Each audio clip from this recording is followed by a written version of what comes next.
Okay, so let's call this meeting to order at 6:14.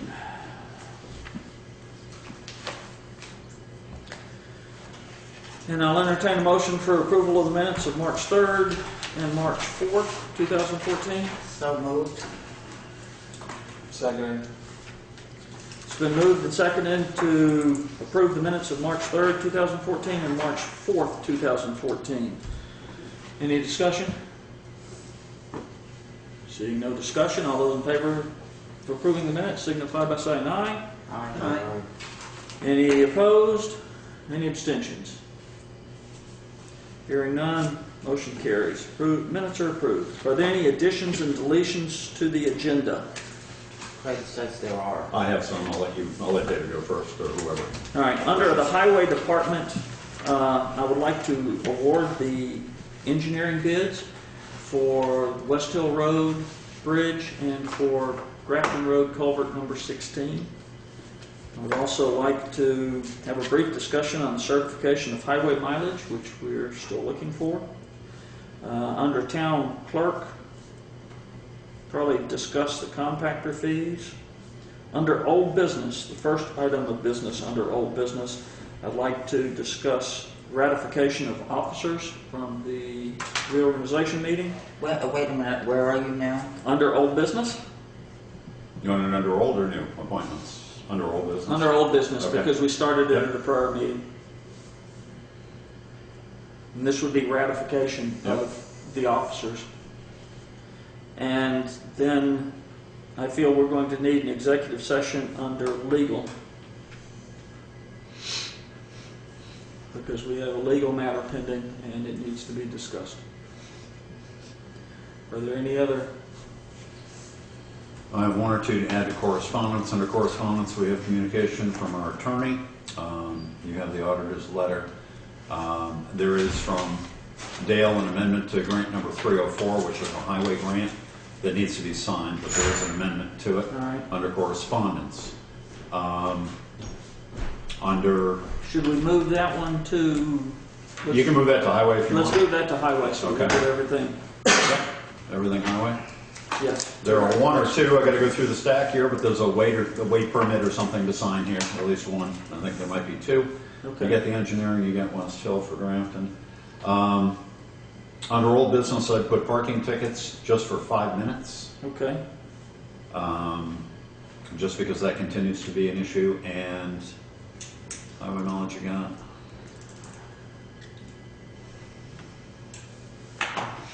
That's going to be covered. I can explain that when you get there.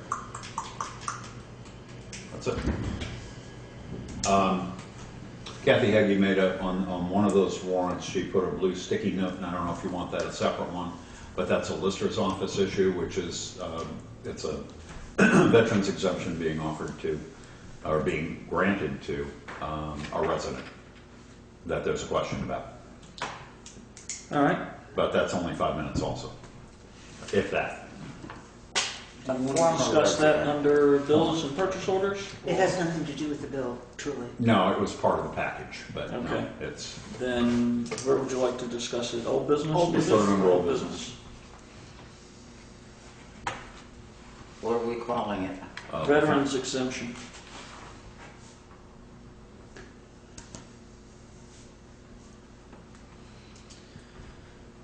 Or somebody's exemption anyway. Let's go up with highway. Let's go with highway.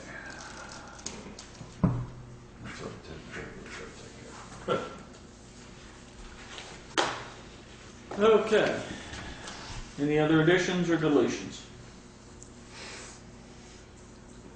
Okay, seeing none, it is, for those of you looking, watching from home, it is now 6:18, and we're on to the warrants. Oh. Do you want to do this as a motion? Yes, in the past, what we've done is individual motions so that Not one motion for each, a single motion for each of the. a single motion for each of the, The way I record it is that 11. if you're going to present them, then I will say, Heggie made motion to approve the following warrants, and I'll put them in numerical order. But you'll list them all, not Oh, a separate motion for if you each look at your one. minutes, they all get listed with the number and what Okay. they are. but And that allows us to, if they're all seconded by one person, it saves me that much, but if not, then we'll put in who seconds them. and it allows us to, by doing them as separate, basically as separate motions, to have discussion on each one that stands alone. All right, So that each individual motion can pass or carry on its, each bill or purchase order can pass or fail on its own.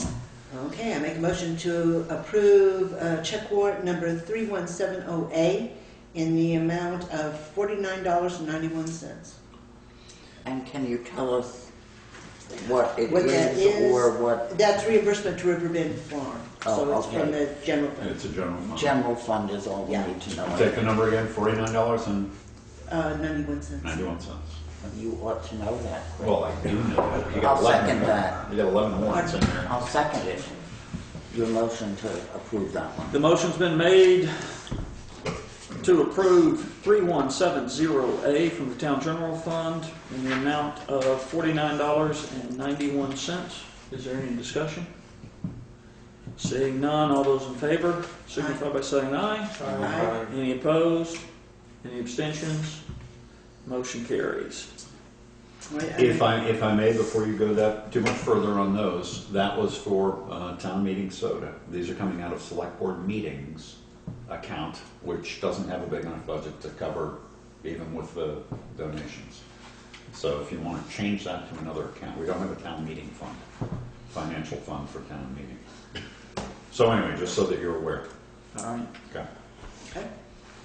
I make a motion to approve check warrant, general fund check warrant 3170B in the amount of $391,667.91. And that is for The school payments. second. And if I can explain that, I did talk to Mr. Rucker at WCSU. Leland and Gray seems to be okay through the beginning of April for their funding, and I cut, with his concurrence, I cut Leland and Gray's payment in half just to keep our expenditures down as Joe's collecting taxes, just to keep our general fund up. These payments are due technically on the 18th, if we count if we count February 28th as the due date for taxes, 20 days after the collection of taxes we owe the schools. Correct. So the Which schools would 152 be- or whatever for I Leland and think Gray tomorrow. is basically Yeah, tomorrow, and 18th. rather than do 390 and change to Leland and Gray tomorrow and run us right flat out, and Joe's collecting taxes pretty well, we made that arrangement. So the other payment will come in sometime during the week of April, 2nd, 3rd, somewhere in there. We will make the other half payment. Okay. Okay, just so you understand, there's another bit coming. Okay. Any further discussion? Hearing none. Motion's been made to approve 3170B in the amount of $391,667.91 for payment to the schools. All those in favor signify by saying aye. Aye. Any opposed? Any abstentions? Motion carries. I make a motion to approve check warrant 31701 in the amount of, it looks like $11,236.52. This is payroll. Second. Motion's been moved and seconded to pay check warrant 31701 in the amount of $11,236.52. Is there any discussion? I have a comment. Yes, ma'am. I would appreciate it, since these timesheets do come in from various departments, if we could start seeing some signatures. As far as oversight goes, none of these are signed. And she's referring to the need for the department heads, the library, Town clerk. town clerk, the highway department, the chair of the listers. It'd be helpful if they signed approving oversight of those. So, how should we go about for the library and highway department? It should be fairly easy. For the listers department, Actually, those timesheets, I have a place on the bottom for a signature.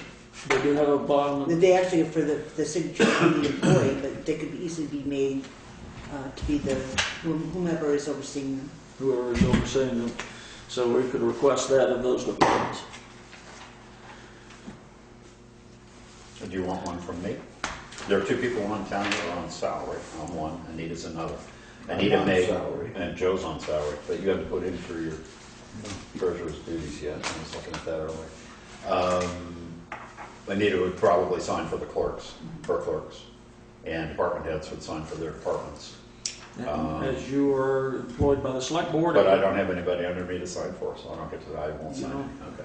have to sign for that. So who should have,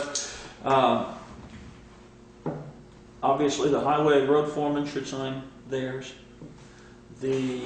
Should it be someone, who should it be from the library that signs to make sure that those warrants? Those come in from the librarian, yeah. Okay. She comes in and I do get handwritten, well, you can see the slip in there. We can put a signature line, and that was something else we shall talk about within the next short term, is standardizing some of these timesheets so that we don't have 4 or 5 different formats to work from.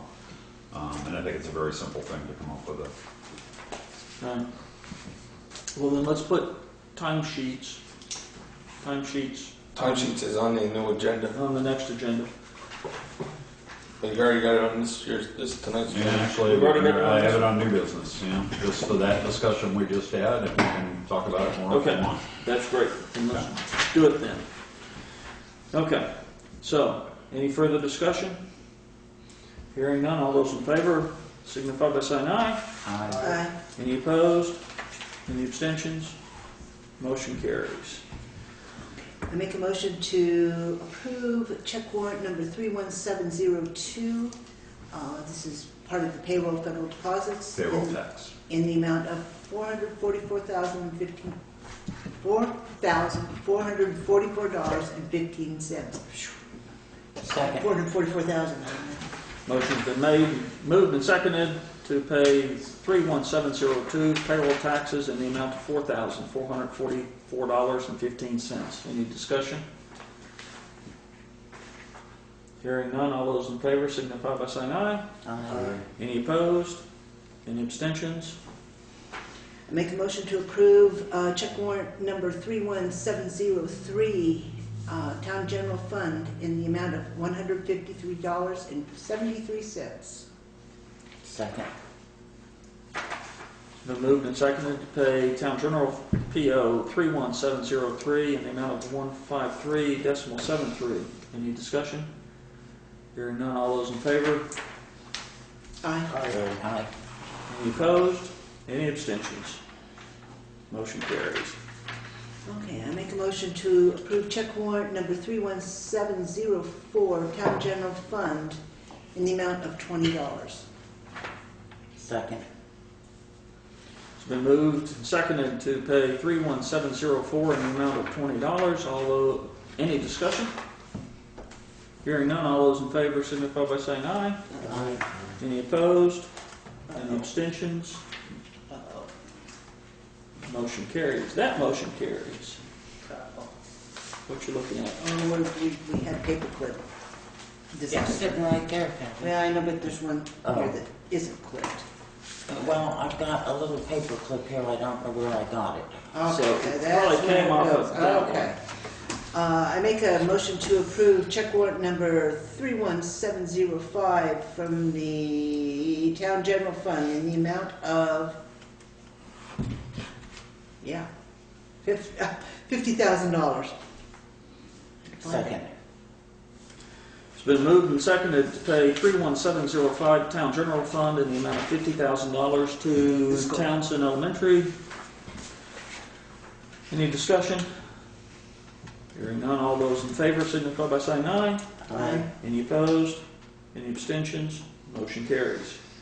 I make a motion to pay check warrant report number 31706 Town General Fund in the amount of $10,692.39. Second. Been moved and seconded to pay 31706 in the amount of $10,692.39. Any discussion? Hearing none, all those in favor signify by saying aye. Any opposed? Any abstentions? Motion carries. I make a motion to pay check warrant number 31707 from the Highway Fund in the amount of $7,134.05. I'll second it. Been moved and seconded to pay 31707 in the amount of $7,134.05. Any discussion? Hearing none, all those in favor signify by saying aye. Aye. Any opposed? Any abstentions? Motion carries. Make a motion to approve check warrant number 31708, the Town Equipment Fund, in the amount of $5,044.84. Second. It's been moved and seconded to pay 31708 from the Highway Equipment Fund in the amount of $5,044.84. Any discussion? Hearing none, all those in favor of paying the warrant signify by saying aye. Aye. Any opposed? Any abstentions? Motion carries. I make a motion to approve check warrant report number 31709 from the Town General Fund in the amount of $4,450. Second. It's been moved and seconded to approve 31709 from the Town General Fund in the amount of $4,450 and no cents. Any discussion? Yeah, I think that probably connects with our legal discussion and we should put it off and not vote on it right now. Okay.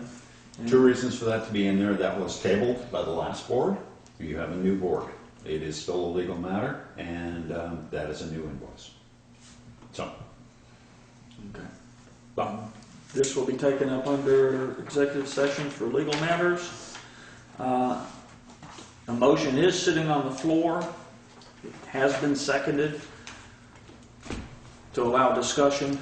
I'm cautioning the new board that if you do not want this motion to be passed, then everybody will have to vote against it, or the majority will have to vote against it to fail this motion. Is there any further discussion? Seeing none, all those in favor of approving warrant 31709 in the amount of $4,450 signify by saying aye. All opposed? Nay. Hey. Any abstentions? Motion fails.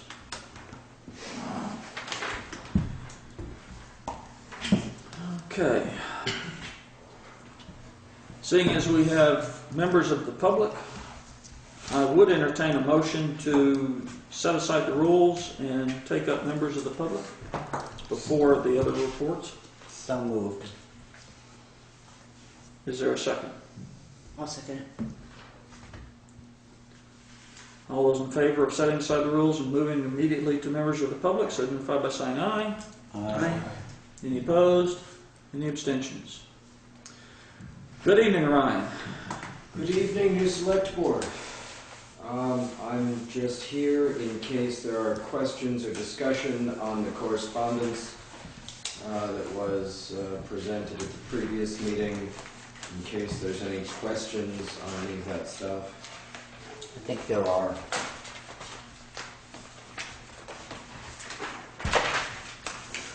Would it please the board to take up the auditor's correspondence? Should have been in here for stuff today. Yep.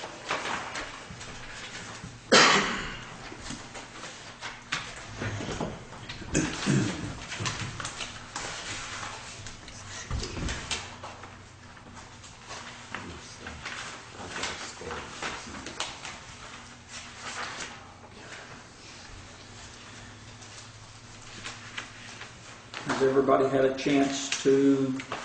Bob's still looking for this. Okay.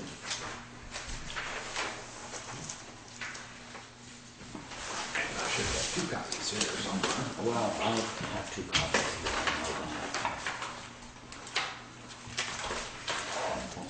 You can move forward to the microphone if you'd like, or you're quite comfortable sitting back there.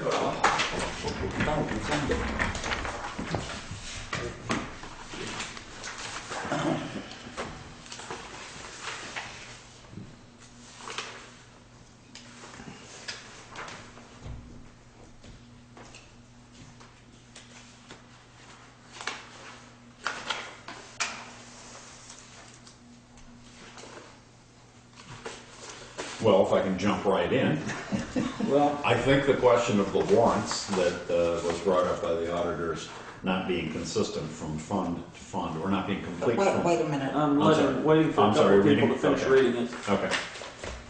I'll wait. What's a few more minutes? What's a few more minutes?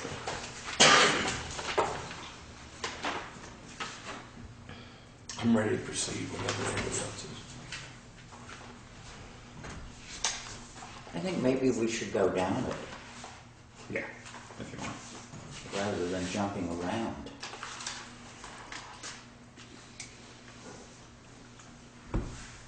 I don't think we failed to fill the position of bookkeeper.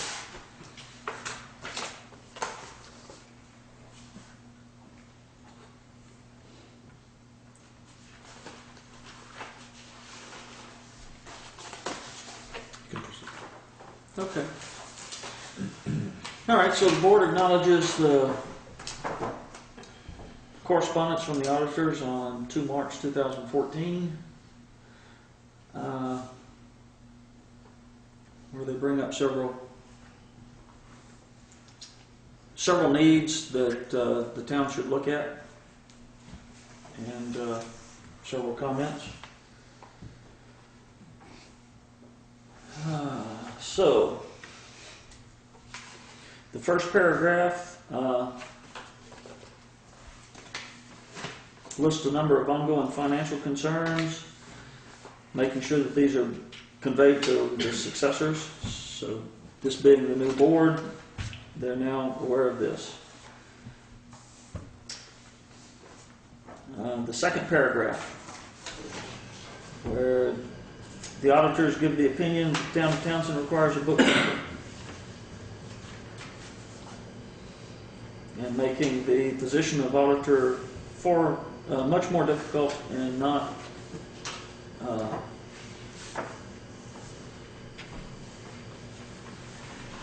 by not searching for a bookkeeper and instead appointing the elected or the appointed administrative assistant to also fulfill those roles. I know that having sat on the board during that time, the board was faced with a time crunch, and it may be something that this board would want to revisit. And I know that from time to time, Mr. Hunt has voiced his frustration and some of the bookkeeping practices. But again, it's up to the board. I know that Craig, to his benefit, jumped in. We had a couple of weeks to replace the then current bookkeeper, and he jumped in and learned as much as he could to transfer the knowledge just to keep us moving along. And while there may have been a couple of things that were left lacking, and that the select board definitely needs to clean up. And with the help of the auditors, I feel that we can clean them up. It may be time to look again at a bookkeeper. However, in the meantime, I think it's important to recognize that those two positions are not legally conflict of interest. Correct. They are not. I don't believe they're a conflict of interest, but I think for the best benefit of the town, it would be best to have it separate, because then we could utilize both positions more fiscally and more, capable of doing them better, and actually having a better outcome for the betterment of the town. I'm not saying Craig's not doing a bad job, he's doing as best he can, but I think we could actually benefit better with actually having them two separate. Well, as David said, we may want to look into that. I'm just going to put.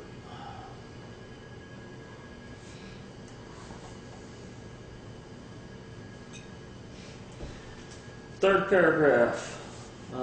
Yeah, it's an interesting one.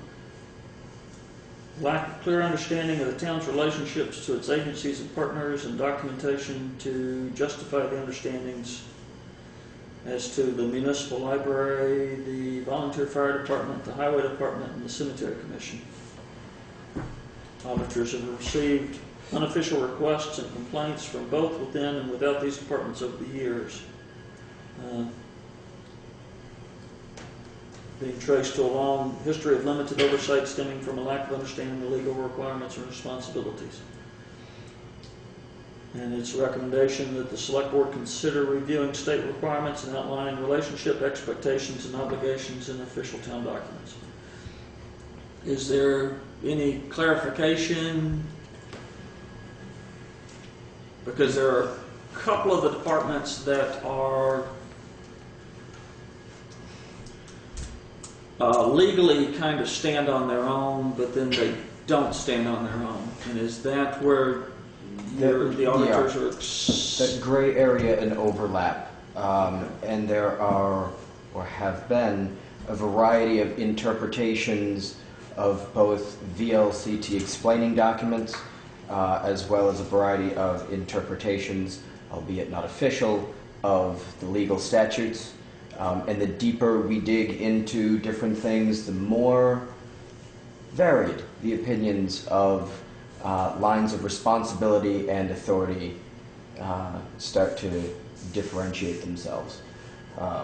Within a given board, the select board or the library board, you'll have several opinions about what the legal language means and what the responsibilities are.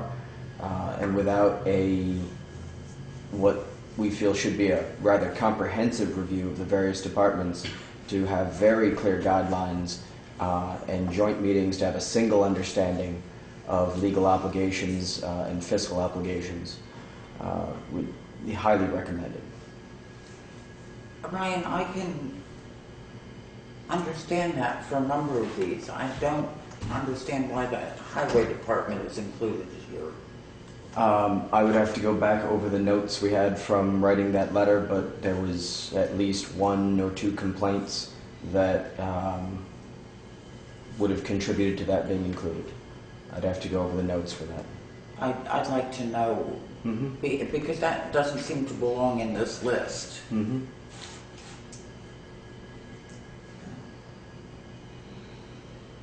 Fourth paragraph. The opinion that we should take steps to simplify and apply uniformly to the town bookkeeping procedures. Make the subcategory entries in the books uniform in title and application. Reduce some of the subcategorization, which appear to be mistargeted requests for information. And to clear up the split department bills.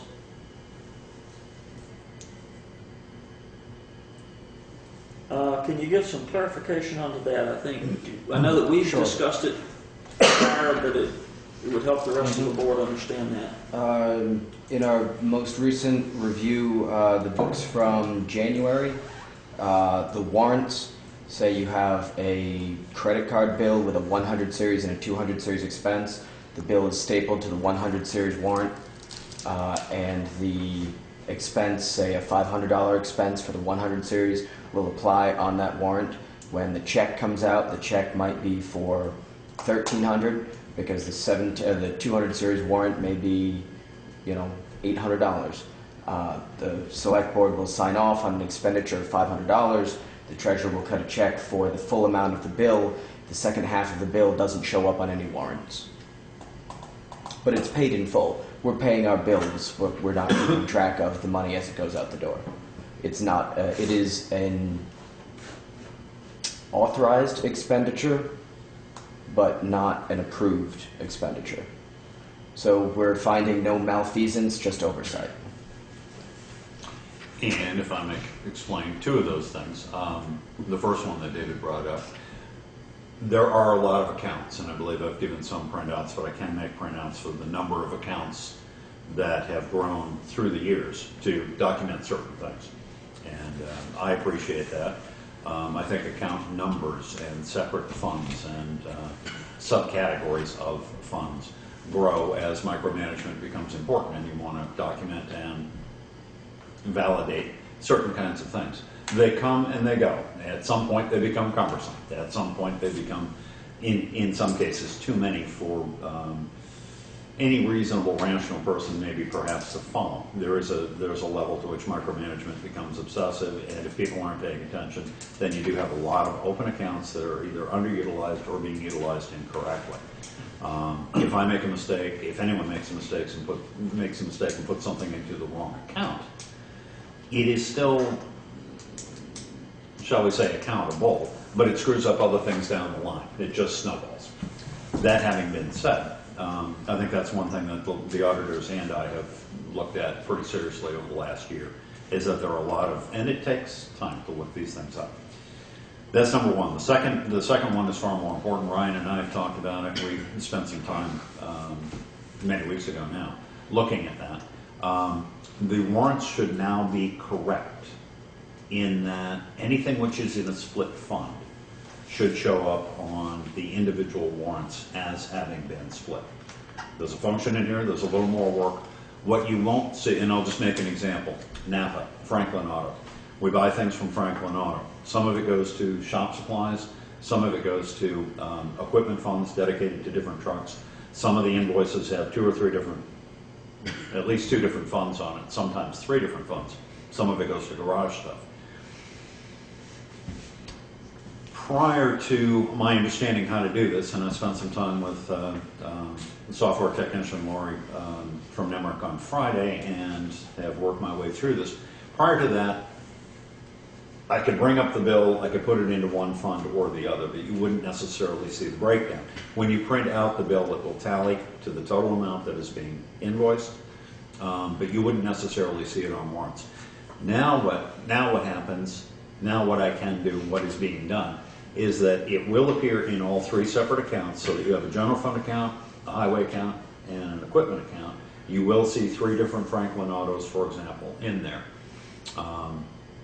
There's a little more effort. And I can photocopy the statement or the receipts to put in there as well, but at least there'll be one copy from Napa that will show all three of those.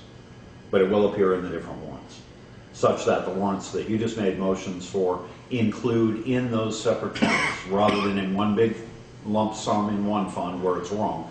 It will include the breakdown, and it will be accurate as to the as to what you signed for. Will be accurate as to what the checks go out for. Come tomorrow or the next day. There's a way to navigate. There's a map that you can get there. That's a little more work, but and a number of accounts are broken like that. We have a number of vendors from whom we buy products that go into these three separate general fund, highway fund, equipment funds, and there is crossover. unfortunately. All right. Well, thank you for doing that work. And then finally, a similar issue exists with the medical insurance billing. Where it seems that payroll deductions, both from the town making a payroll deduction to pay for medical insurance, but then yet we're also receiving a deduction or a payment, a deduction from the employee, and the town is approving the amount that we are spending, but we're not approving the amount of the check going to the insurance company, which includes money from the town and money from the employee. Money from the employee is taken out by the bank and it's held in a reserve account until they make that payment to either the state or the federal government. With regard to insurance, we get the insurance bills monthly, but there is money being withheld from various employees, highway department and in the municipal employees fund, which the bank is also deducting. They deduct it, I need to put it into one kind of a holding account and then shift it over to the payment account when we actually pay the insurance bill. But there is money from withholding from the employees that comes out of the employee's deduction. It either goes into a general fund account. Then there is money that comes out of a highway account and a general funds account, which is the town matching account. And then everything gets kind of merged. It doesn't end up clear in the warrants. I think we have that one straightened out too, but that needs And he a just couple of weeks to explained- process. Yeah. And Craig just explained in 2 minutes what it took the auditors probably 4 hours to articulate and agree upon that that was probably what was going on. Yes. Yeah. Okay, so And I think we have that one straight too. The insurance company is being paid the right amount and they're being paid out of the right funds. Whether you actually see the nickels and, or whether you have seen the nickels and dimes actually on a piece of paper that you sign is a matter of question that the auditors have brought up, and it's been a confusion for me for the last 7-8 months. I think we have that one straightened out so that the right accounts are showing up on the papers, so that there is at least a linear trail that we can It's follow. not like our bills are not getting paid. The bills are getting paid. Most of them. It's just it's just really hard to figure out if they're all getting paid in time and on full from the correct funds in the way that we're expecting everything to work. It does not fit together neatly. And there are steps that we can use to make this so that it doesn't take 10 or 12 man hours to come here and explain one sentence of a hiccup. It's a work in progress. okay. While we're on the subject of auditors, Craig, have you been able to get hold of Ernie? I do not have contact information. He's not in the book. Anita doesn't have the number. Chris hasn't provided me with the number. I know Chris has had tried to contact him, but I have not been in touch with him. Is he still listed on the tax rolls? Or the He still owns property in town. He's still paying taxes. Ernie owns it. Yeah. Yeah, he's still on the tax rolls. So he's around. And as long as he hasn't registered to vote, then we're anywhere else, then we're Yep. No, he's still a legitimately. I mean, he's a full elected official. full elected official. Right. And it wouldn't matter, I don't think, even if he had moved away, he would have had to resign. If he moves away and becomes a registered voter in another town, then we can remove him from that position. Yeah, this Oh, okay. registered voter is the only way you can hold a public office Right. in that town. That's a registered voter. So that much I'm fairly clear on. Okay, so it looks like we have more discussion with other boards that we need to carry on. Potentially in another month, some additional discussion with the auditors, just to make sure that as y'all are continuing to review the books, that we're trying to make steps to clean up some of these accounts, if possible. I'm trying to resolve any questions they may have, because it makes my life a lot simpler if I can do this on every couple of weeks. It's easier for me to track back.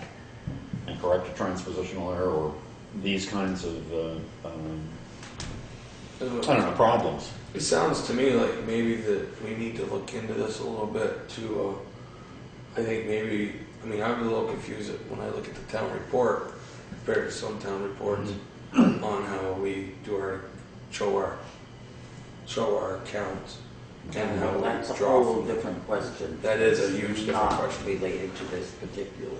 Well, the auditors, one of the recommendations we reserved, as is our purview as we've been assigned the annual report, is that we are trying to move to the point where NIMRIC printouts are the bulk of our accounting for the pages that go in there.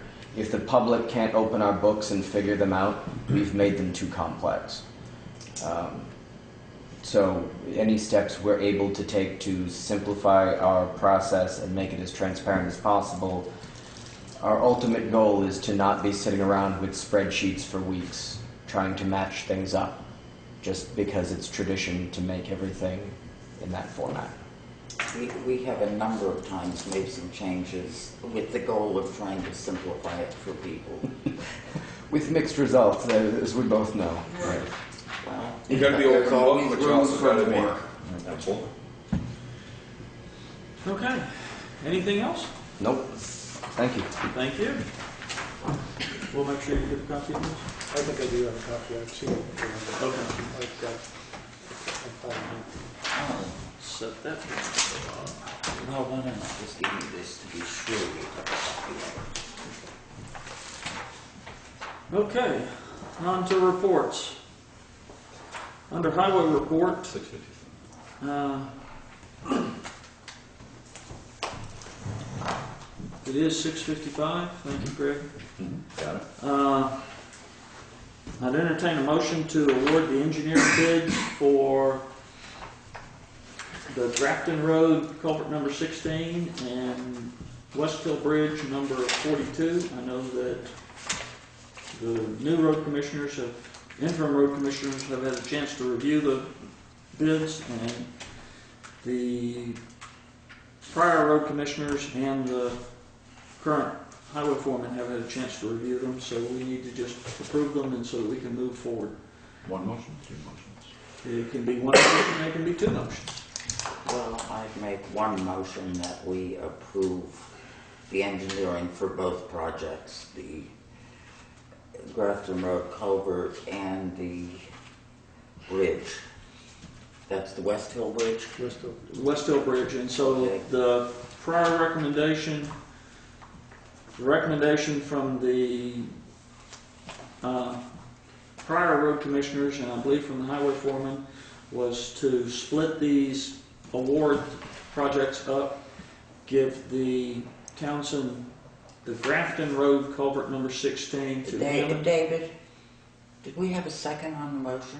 Oh, the motion's still being made because It's we have still two made different, motion. two different Oh, two engineering different- firms. So if Okay, we two do different Grafton, engineering firms that we need to award. a Grafton bid Road to. number, Hetty Harris has made a motion to award the engineering bid for the Grafton Road culvert number 16 to, and for the West Hill, right. The so, West Hill- to, right, And Grafton the Road to, recommendation from the prior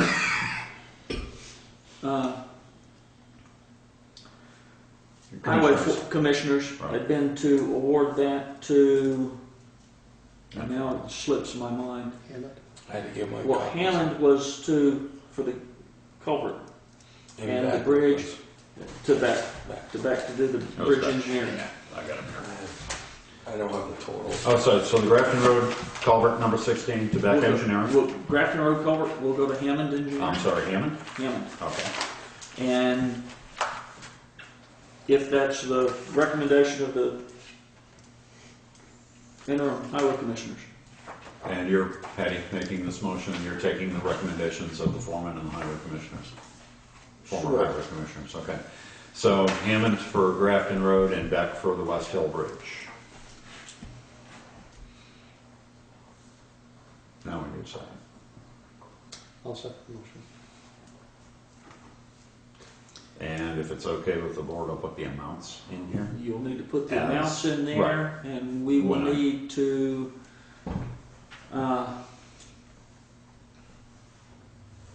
I would ask that the highway foreman inform the bidders, since he also has a copy of the bid documents. I had to give mine to the state for future information. And Mr. Hammond's bid check It is in the drawer. is in the drawer. We'll need to return it to him. Okay. And I'd ask that the highway foreman also discuss with SVE Associates. Okay, so the highway foreman will take care of notifications. Highway foreman. I will take care return of- the check to Hammond Engineering. The deposit check, it's a holding check for deposit. It's a holding check and Right. deposit, and the highway. I apologize to the rest of the board that you haven't seen these bids, but if everybody is, if there are no questions on the bid documents, then I feel that we should move forward with the engineering work on both of these. I have them here, Kathy, for fun. 141 pages. It's easy to read.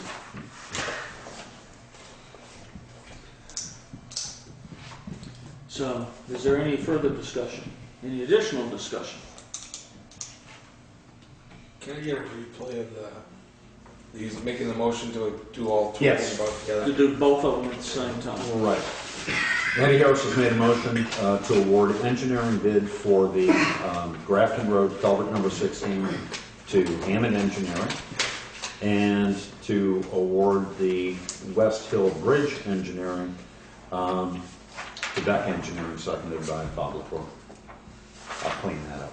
And I apologize to Because I'll everybody. put the numbers in there for the bid amounts. I have Hannums, if you want Hannums. I've got all of them in a folder. Shifting from one board to another and shifting responsibilities, it makes this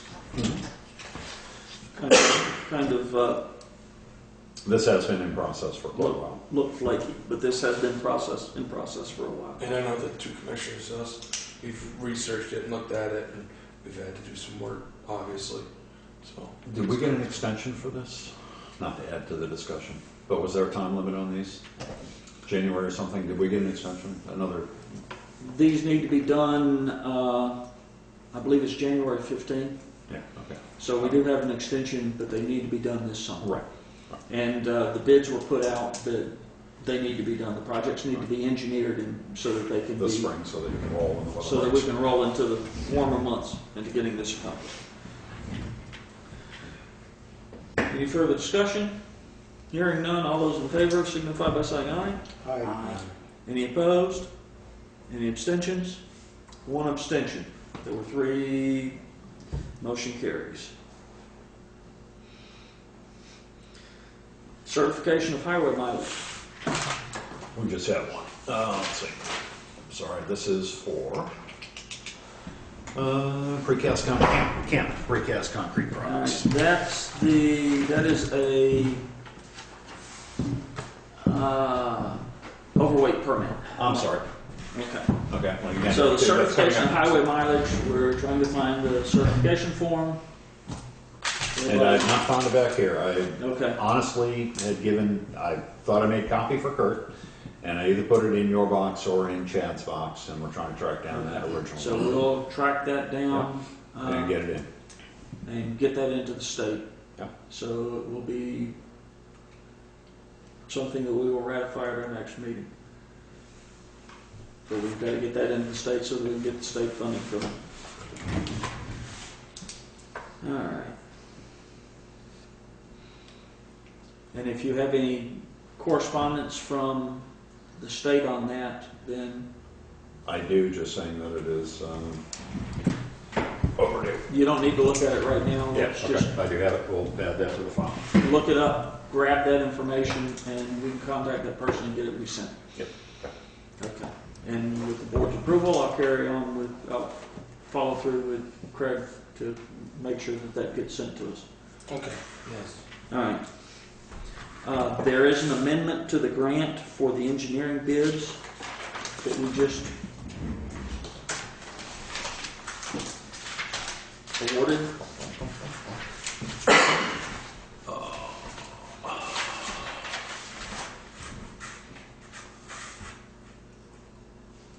Let me just take the number off the top here. Yes. HS 200.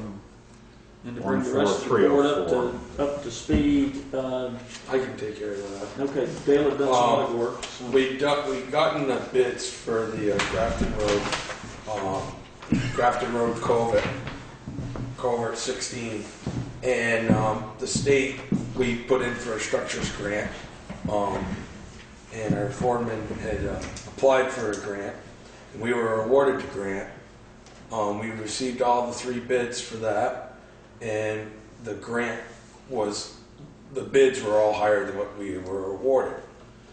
So after looking at that, I wrote a letter and had Kirk sign it to send to the state to see if we can get a modification request put in on this grant for the amount of the lowest bidder, so we could fulfill the grant, and we also, to do the paperwork, we got to accept the modified portion of the grant. So they're willing to give us the additional funds for the grant.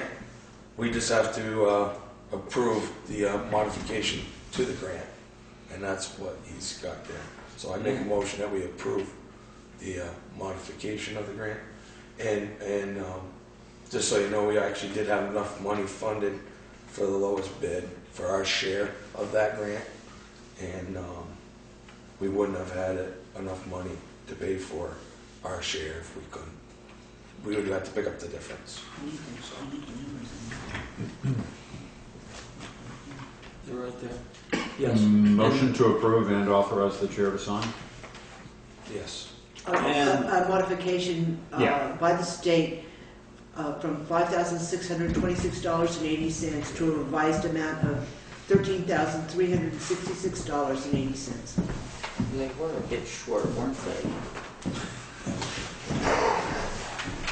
Okay, is there a motion? Dale's got the motion? Yes, Accept the that's the motion. motion. Okay, I'll second it. That's their 90% shares at 13. The total bid price, our share, I think it works out to like $1,400 some odd dollars.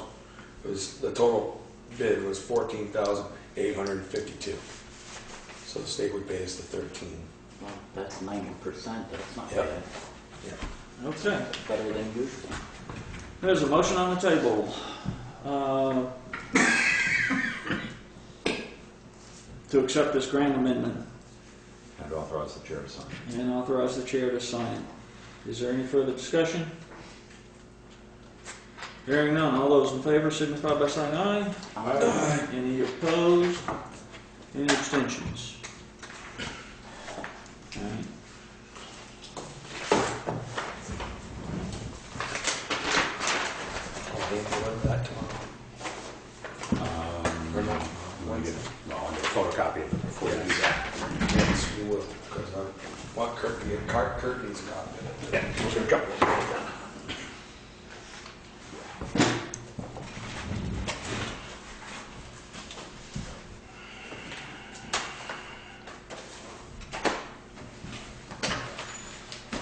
Okay, we also have while I'm finished filling this out, there is a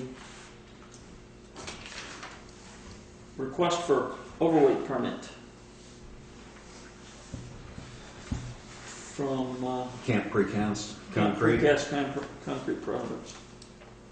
And if you haven't seen those, Bob, what we've been doing is limiting the West Hill Bridge to pre-notification and approval by the highway department. Somebody needs to take a cement mixer over that bridge. Kind of nice to know about it beforehand.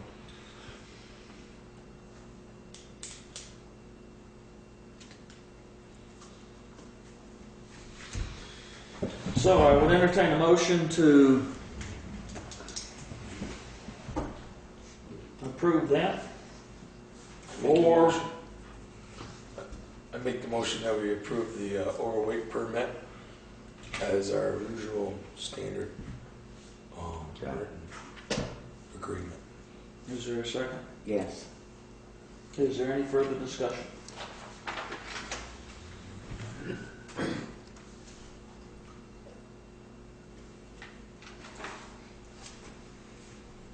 Hearing none, all those in favor of approving this overweight permit for Camp Precast Concrete Products with the stipulation that they pre-notify the road foreman prior to use of Townshend Highway Bridge number 42, signify by saying aye. Aye. Any opposed? Any abstentions? Okay, if you want to put that in there. The following restrictions.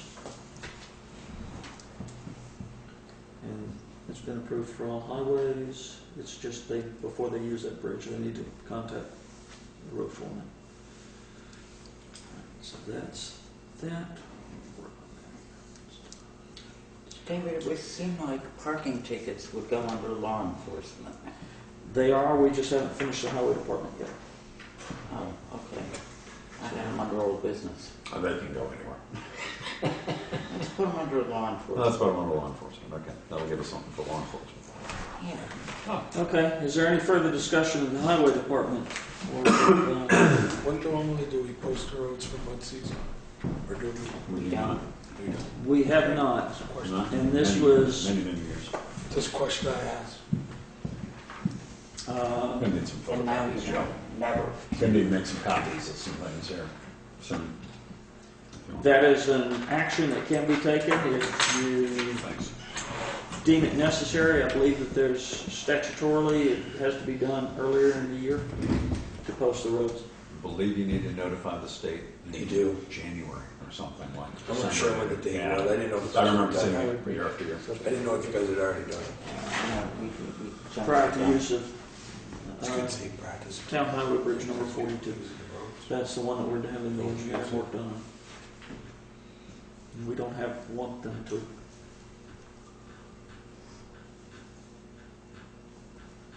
drop precast concrete into the brook prematurely. Why? It'll make the ice harder. Get all that concrete in Well, there. maybe it's the box culvert. Use it for you want Use it for box culvert, yeah. No, that precast is that stuff.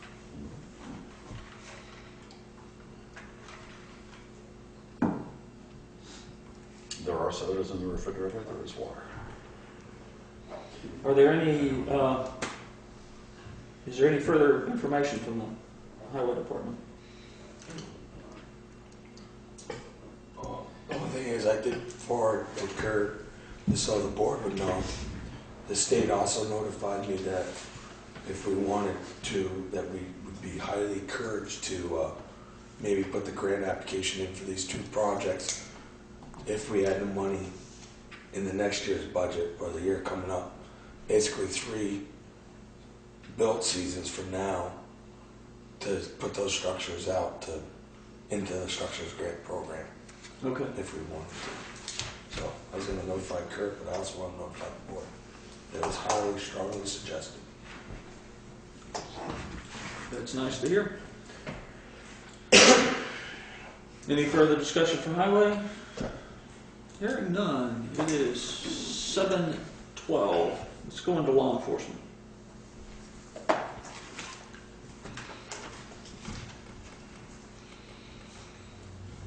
Did you want to discuss parking tickets under law enforcement? I basically put it on there only. I copied, let's back up one step. There have been requests through time for something to be done about the parking around the common, especially in town. There is a 2-hour limit at the common across from Leland and Gray. Leland and Gray has been very good at notifying students and notifying teachers that the parking there is limited. However, it continues to get abused. And at the last meeting, the board noted receipt of a letter from Barbara Marchant encouraging everyone not to park there if possible and to use the facilities that Leland and Gray has. However, every day that parking lot area across from Leland and Gray continues to be full. And There is an ordinance, which I copied for the board, that was signed some time ago, which indicates that it is a 2-hour, there is a 2-hour limit on it, and there are options that the municipality has. Letters have come in the past, most recently from a resident in January, rather strongly worded. I looked into getting parking tickets. There wasn't a question as to what amount we might charge. The ordinance stipulates $20 or towing. And I just wanted to let the new board know that we have a printer that will print 500 tickets with whatever we want on for about $250. And we can shop that better if you want. But they are available. It can be done if the board so chooses. Okay, and I'll draw everybody's attention to section 6 of this ordinance, the enforcement section, where it states, it's on the top of the second page, where it states that vehicles parked in violation of these regulations may be towed by order of any law enforcement officer, selectman, road foreman, or other party designated by the select board, and in the event of a fire officer at the expense of the owner. Each day that a violation continues shall constitute a separate violation of this ordinance, and the parking violation penalties shall be $20 per violation. Now, were the board to decide that it wanted to go the ticketing route, Wyndham County Sheriff's Department should be amenable to putting tickets on windshields every once in a while. The board would have to discuss that with the sheriff or with the deputy to work that out. However, prior to printing tickets, you would want to make sure that you put that $20 on there or change the ordinance to reflect Kip was advocating a considerably higher amount. I think if you get 20 tickets back, you pretty much pay for the tickets. But in any event, it is up to the board. It is a continuing problem. And Leland and Gray has tried, after numerous calls to them, to have people refrain from doing that. They will not. Probably continue to remind people they're not in the parking ordinance business. Okay, so what is the will of the board? I would suggest we leave it at the 20, and if that's, I suspect that if we get 3 cars towed, the problem will take care of itself. The problem with towing, we need to find a towing company that will tow them and that will impound them. Otherwise, towing them to the Townshend Town Garage will not be workable for anybody. No. And it may be problematic for a local town, somebody with a tow truck taking somebody that he does or doesn't know. I mean, it is a small town. It is a small town. Now, if you have them towed to Rutland, that's a whole different matter. Well, But So if we're going to have them towed, how would you like to move forward? Would somebody on the board like to discuss this with one of the towing companies? Would we like to purchase it? I think I'd like to see the tickets being issued first, and then if we tow on the repetitive offenders, then that could be discussed a little bit later. I think, honestly, you start putting some $20 tickets out there, you might see a change without even have to tow a vehicle. you'll never use 500 tickets. But I think, but we should probably have someone, I mean, I don't know, we'll see what the sheriff's department offers up to see who they want to call. I mean, we can contact them, or, I mean, usually sometimes they have a pool that they pull records from, and it requires an impound. It might be a sheriff impound. Instead of necessarily being us, we have to talk to the sheriff's department, see if there's any charge to that or whatever. Okay, so we need somebody to contact the sheriff's department? We can do that if it's the will of the board to decide when they might like this. I mean, this is your first meeting. I don't know how much you want to put on to the second meeting or the third meeting, but it is up to the board how soon you want to look at something like this. But I can call the sheriff. I can have either Tyler or whoever's available come up, or perhaps Keith. Mr. Hockerwatch, you had a question. Is it the opinion of the board that the $20 number should stand to cover processing fees types of, we're gonna have to run down these people if the town is handing out tickets. And we're paying the sheriff, I'm sure you've seen what the dollar figure is per hour on that bill. And much of their time, with the exception of several months, is spent generating more significant revenue. So the time that they will be collecting $100 or collecting the $20 instead of collecting $100 is actually a revenue loss for the town. I don't know if that $20 is still, going to cover bringing the money into Anita, turning it in, fees, any of the rest of this, and any legal implications it might generate. The only question I have is, under the statute 24, there may be also civil moving violations portions to that, in which that would pretty much drive a person to want to pay up. This is, okay, this is specifically a parking ordinance, so Yeah, but it's the penalties under, I don't know what that is. This ordinance was also signed in 2003. So it's Dated. dated, the penalty is dated as well. So, but those are all good questions, so we Adjust just for need to,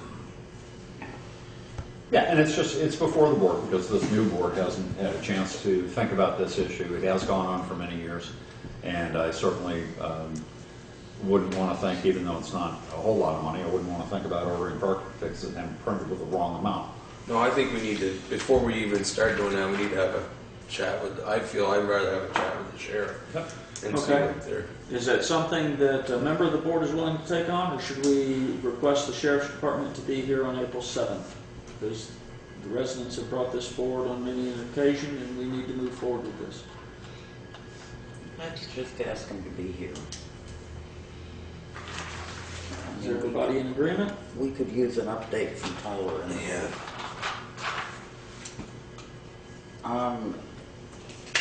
In addition to that, Craig, can you shop around a little bit for ticket prices? Sure. And David, maybe you know, I don't. It seems to me that we need to, that there's some process we need to go through to change an ordinance. There ought to be. 45 days notice usually. It's the same process that you would to adopt an ordinance, Or policy. to change it. Post it, Okay. invite the public to come. And actually, So by the time we- 1973, Default. no, Well, at least 1973 we says have- that you can adopt an ordinance, and the town has 45 days to have you rescind it.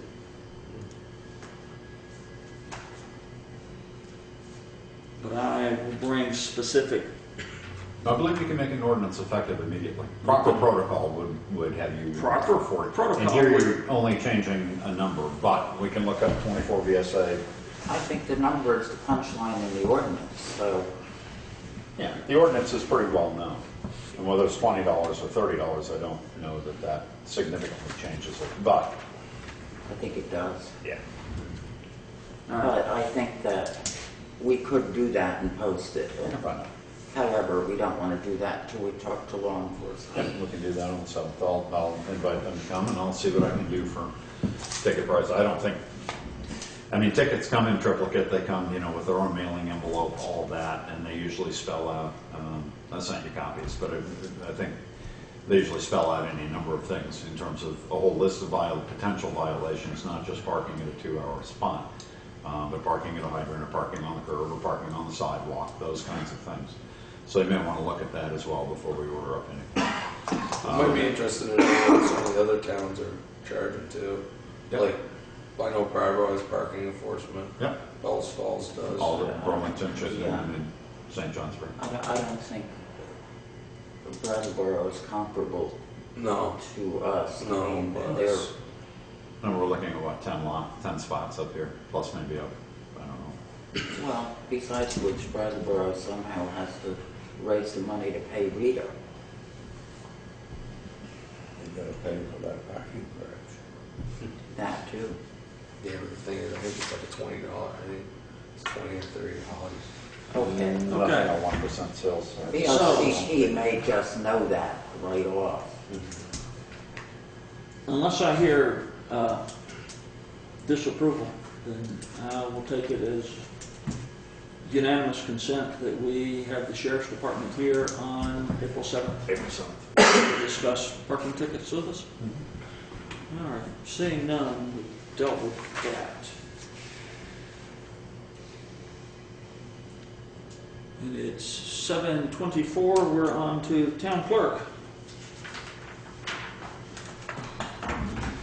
Has everybody seen the town clerk's report? And I someone wanted made- to discuss compactor fees. I just made an addition to that. I did a printout. We don't need to discuss them, but there is I believe compactor is on here under new business. But compactor fees, I included a printout. I hope it's self-explanatory. Goodness, if I could find it. You have last year to date from the beginning of the year, from July through March, and you have this year to date from July to March with both the revenue generated and the cost, the expense of tipping fees. We're down a little bit. And there has been discussion by previous boards and the most recent board, and probably by this one as well. As you talk about a new compactor, buying a new truck, you also want to keep bag fees in mind, what you want to charge. I've included a printout from Chittenden County, Greater Burlington somewhere. I don't see it. It's on the back of the stapled amount. You have, there should be a piece of paper in there. The front of the piece of paper is going to look like this. Oh, okay. Anyway, it just shows you the revenue flow. We had set up compactor token receipts to be roughly equivalent to the tipping fee cost, anticipating budgeting approximately $22,000 or $23,000 for each. Great. Income and outgo? Yes, ma'am. You're going into an awful lot of unnecessary detail. I know. But I'm just, okay. I have a suggestion here, which is that we don't take compactor fees separately from everything else. I would volunteer, no matter what my position on this board is or not, to be half of the committee with Craig, because we have spent forever talking about all of this, to put together a packaged proposal about compactor fees, how they should be paid. I mean, we've talked about tokens, we've talked about ID cards, we've talked about stickers on cars, all kinds of things Okay. that, So we can further finish this discussion then under compactor, since you would like to lump them together.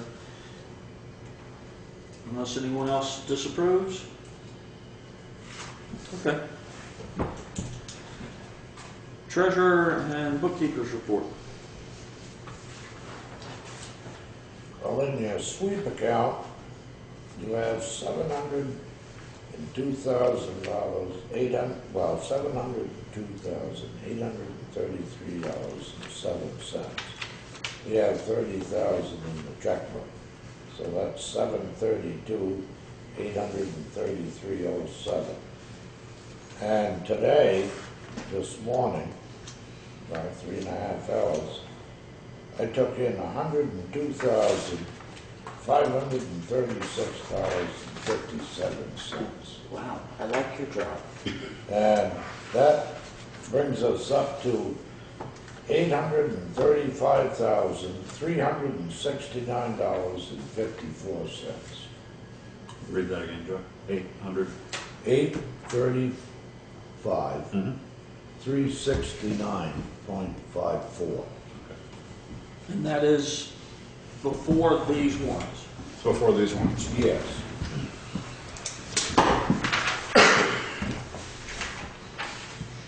We've alcohol paid today. Okay. That's a good one. Yeah.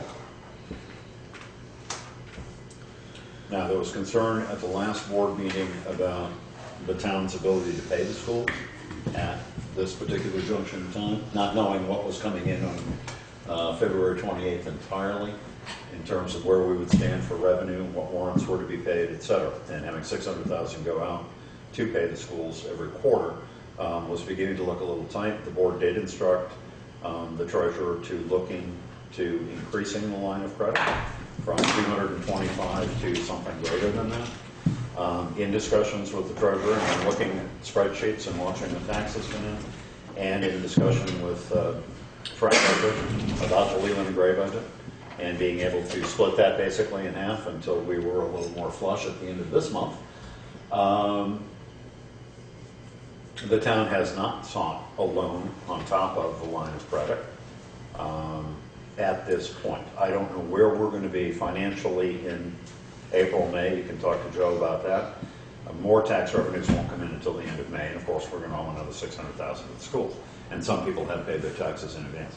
As of right now, we're in okay position to pay the schools. We're okay financially for the warrants for the next foreseeable weeks. We may need to borrow, and that requires a cash flow statement, requires the approval of the board. But Joe's had that approval. We just said it hasn't been done yet. In part because we're okay right now with a little despair. But there may be a crunch toward the middle or toward the end of April or into May, coming into May, as we project. It depends how long this winter lasts and how far the spending goes. I won't, but we got more sand today. You guys keep using a lot of Do sand. you get it tomorrow? Huh? You get it tomorrow, too? Well, anyway, and it depends. If the winter doesn't stop, then we're gonna, and that's not necessarily the biggest expense, but it has been an expensive one. But we're okay financially, I believe, and I think the treasurer believes we're okay financially for the next couple of weeks. Yeah. Okay. I don't know about the auditors. Any further questions?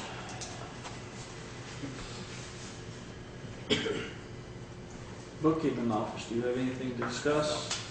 Changes are Okay. being made. We're moving along. Emergency management, just need to bring up to the board to let you know that we are moving forward. We're starting to put the beginning of the local emergency operations plan together. It is going to require over the next several months that anyone within the town that would be an emergency responder or a responder to an incident, especially a FEMA incident, an incident that would come under FEMA's rules, massive disaster, will have to be required to have ICS 100 training completed by October 1st. So we will be continuing to work through that. I'll be working with the members of the Townshend Volunteer Fire Department to get them all certified, and I'll keep everybody up to date with that. My main goal as far as emergency management director goes is to make sure that we have a process in place so that the select board has the ability to govern and to make critical decisions as needed with the correct information in quite a bit small area of time.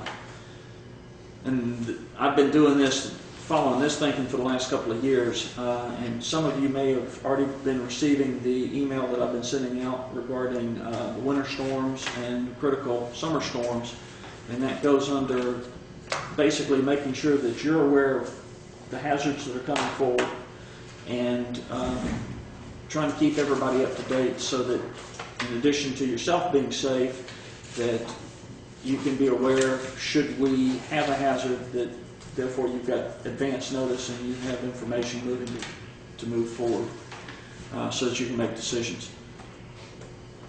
And we'll just continue to fulfill that role. until the board sees to appoint somebody else.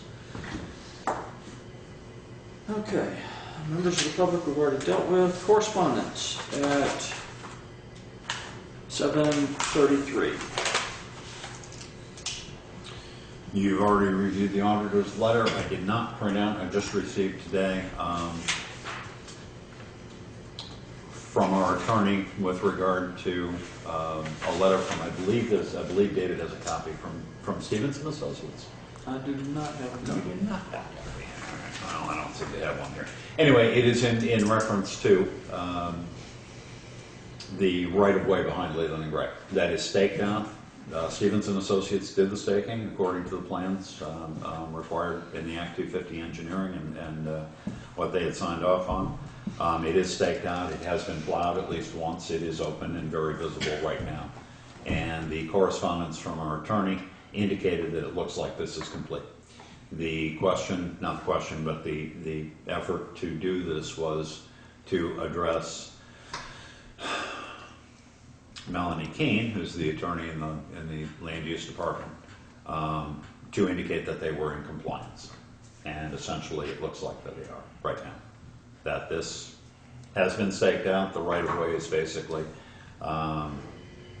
logged and in place. What further work needs to be done, I'm not sure. What kind of right of way? Whether it's supposed to be a gravel road or a paved road, or how far up they're supposed to come, I'm not sure. Okay. But it is staked out right now, which is good, and it's essentially, if you have four-wheel drive, it is drivable. So that is in process, and the board will have to think how it wants to deal with the termination end and engineering plans for out back. Engineer parking Right. lot and, Right. okay. All right, so we need to continue to move forward with that. To There make are sure documents, there are documents in that correspondence which reiterate many of the things that the former board had looked at, including the old permits and the old covenants. There are new ones that I haven't been able to print out. Maybe you understand which buttons to push on this machine to do that. Okay, so then, All right. once we're done with this meeting, we'll make sure that all this Yeah, but there is- documentation is printed out so that they'll, There is correspondence from the attorney that indicates that this issue, which has been an ongoing issue, looks like it's nearing completion. okay. Yeah, So we'll favorable. make sure that that's printed out so the board can review it prior to the next meeting. Okay. Any further discussion on that? None. I do have a letter from the Agency of Transportation that was received February 25th. Not being here at the March 3rd meeting was the centerline pavement markings on Class 1 and Class 2 highways discussed? No. No, okay. The state is trying to plan their painting season from April 1st to October 31st, and they need to know which of the roads in our municipality are scheduled for repair and or retreatment, which would be so we'll have to work with the highway foreman to finish that, so get that planned and out to bid so that we can reply to this letter.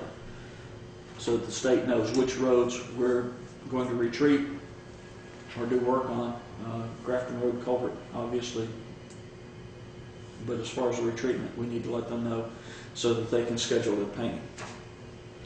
I don't see where repainting this year would affect any of those problems. If we do, there are several roads that we have, well, there are sections of second-class roads that could be retreated, as in repaved.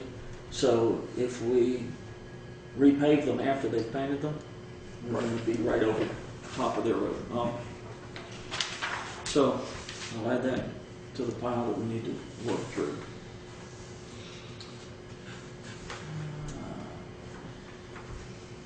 There's a certificate for diesel fuel tax exemption for the town of Townshend, CO the Select Board, for received March 10th for our use of tax exempt fuels for And we send that the out municipality and the fire districts. we send that out to the suppliers. You have copy of them, foreman has copy, we should have Okay. copy of them. Yeah, why do we all have copies of that? Of what? The Wyndham Regional appointment letter. Just because it's in the queue under appointments, it was something for you to all think about. So we need to Because that discuss that under appointments. Yeah. I think we voted on it at the No, last we did meeting. not. The Wyndham Regional Representatives, you did. Wyndham Solid Waste Management District. Solid Waste Oh, Management, we yes. did one. Wyndham Regional, no. But Wyndham Regional would- would like to know right now, because they have meetings in April, Yes. pretty quick. They have continuing meetings year round. Okay. Any further correspondence? Just the one that actually was forwarded to me and to you, and then you forwarded to me again, but from Julie Hampton. With regard to the West River Valley Thrives survey that was passed out at town meeting, they've requested a few minutes with the select board. David indicated that I might ask them if they could come, not tonight, but maybe April 7th at around 7 o'clock. She wrote back, said they could be here at 7:30. They only want 10 minutes. But that's with regard to West River Valley Thrives, the organization, and they did a survey on town meeting. Can we They would back like up to a talk little? about that. Well, finish this, and then I want to back up. Yeah, that was it. I was just reflecting Okay. on it. So if it's- So it looks like April 7th, If around it's a little 7:30. board that on April 7th, Yeah. then we will entertain them for 10 minutes. Yes, ma'am. Wyndham Regional Commission. Has anybody got a hold of Clay or? Can we discuss that under appointments so that we can just Oh, continue yes, to we move can. forward? Okay. Any further correspondence? Hearing none. Old business. First item under old business I'd like to take up would be the ratification of officers.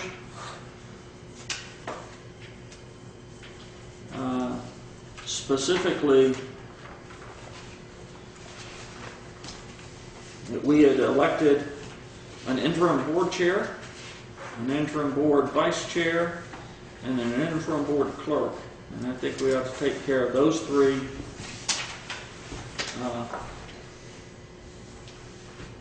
fairly quickly. Is everybody in disagreement with that? Would anybody, I would entertain a motion to ratify the board chair, the board vice chair, and the board clerk. Do it this one or something. I think those three we could do as one motion. I make a motion to ratify the elected offices of board chair, board vice chair, and board clerk as voted on the March 4th, 2015 meeting. Second. Then moved and seconded to ratify the board chair, the vice board chair, and the board clerk. Any further discussion? Hearing none, all those in favor? Aye. Aye. Any opposed? Any abstentions? Okay, thank you.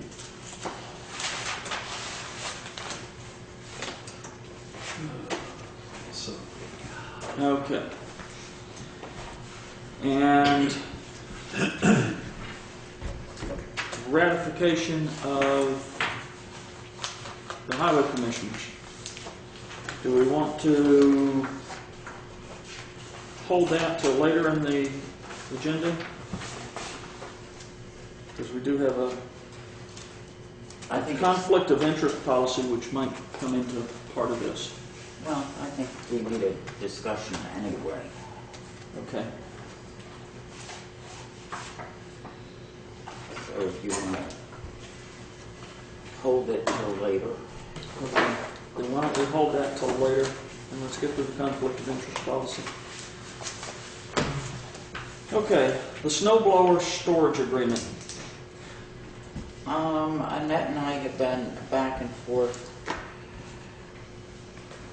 leaving each other messages. I will call her tomorrow morning, and I assume she's working every morning at the, No, she won't be there till Wednesday. she won't be there till Wednesday. No, but I'll see her on Wednesday. Okay, you wanna talk to her about it? Where are you with the agreement?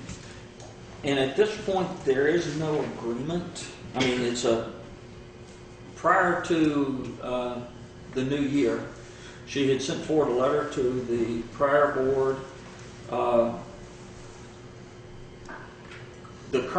To amend the current agreement. The current agreement is that for her storage of the snow blower, for the snow blower being stored in her garage, she gets her driveway snow blower. And she had asked for the town, while it is also mowing the grass out on the common, to mow her yard. And what I would bring forward to the board for additional discussion is that when the snowblower was stored behind the dentist office, it's my recollection that we were also paying the dentist $500 a year for that storage in addition to snowblowing his driveway. The prior board felt that since the town is not mowing the grass in front of the Townshend Church, we would be having to cross Townshend Church property to get to her yard to mow it. There was also some discussion as to whether the mower would currently be able to mow the grass if it's small enough to fit in that boundary. And I think what we were willing to suggest is that we paid her what she would pay somebody to mow. To mow her grass.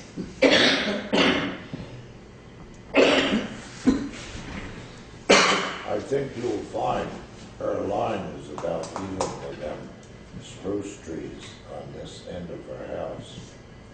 Because years ago, the common road had a triangle on both ends. You had a road over here and a road here that came in. The church owns pretty near right up to her house. Almost up to her house. Yeah, if you look at the tax map, and I have, if they run the mower over and back, you would have her lawn mowed on that end. Okay, so it would only be any of the land that's behind her in her And she backyard. doesn't have much land at all. Okay. The most land she's got is towards Myers' out front. Out front. Okay. So, what is the will of the board? Would you like to, is there someone willing to talk to Ms. Lee? I'm not like, Kathy said she would. I'll speak to Miss Lee, but I need a direction to speak to her from. I'd rather see us try to pay her than try to figure out how we can mow it. Yeah, If I think so tractor can too. do it. She has Wally Holden mow, Van Ness mow the lawn. He Good, does the so lawn. she's already got somebody. She's got somebody to mow Yeah. her yard, And so we she'll just know. need to know About what it'll cost. about the cost. Because it was several years ago that we were paying the dentist to store the So snow blower. So you want me to bring back roughly a price, what she would be willing to settle for? Well, yeah, and make sure she's willing to store the lawnmower if we're not going to mow her lawn. The lawn. The- We don't store the the lawnmower. snow Oh, we blower. don't store it there. The lawnmower Okay. is, because it is Goes used to the on garage. multiple properties, it's, during the summer, it lives on the trailer. Oh, okay, I think The it's reason worth- it can't live on the trailer during the winter time is because the benches from the common now live on the trailer.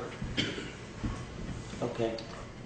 Did Dale Davis look at what she wanted mowed, or did, I mean, the guy? I think it's just in front of them. Isn't it along the roadside there? Yeah, Just she that just front wants- section? she Just that wants front that section. Right. Yeah, it's a quick pass kind of thing.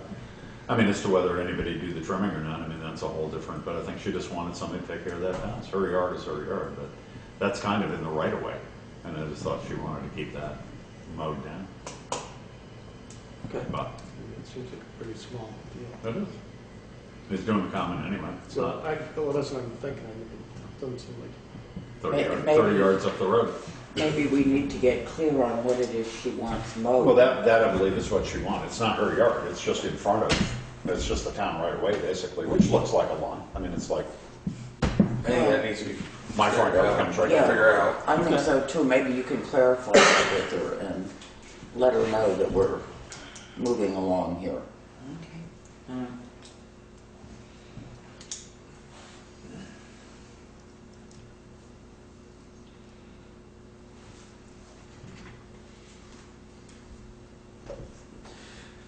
All right, town garage gasoline tank.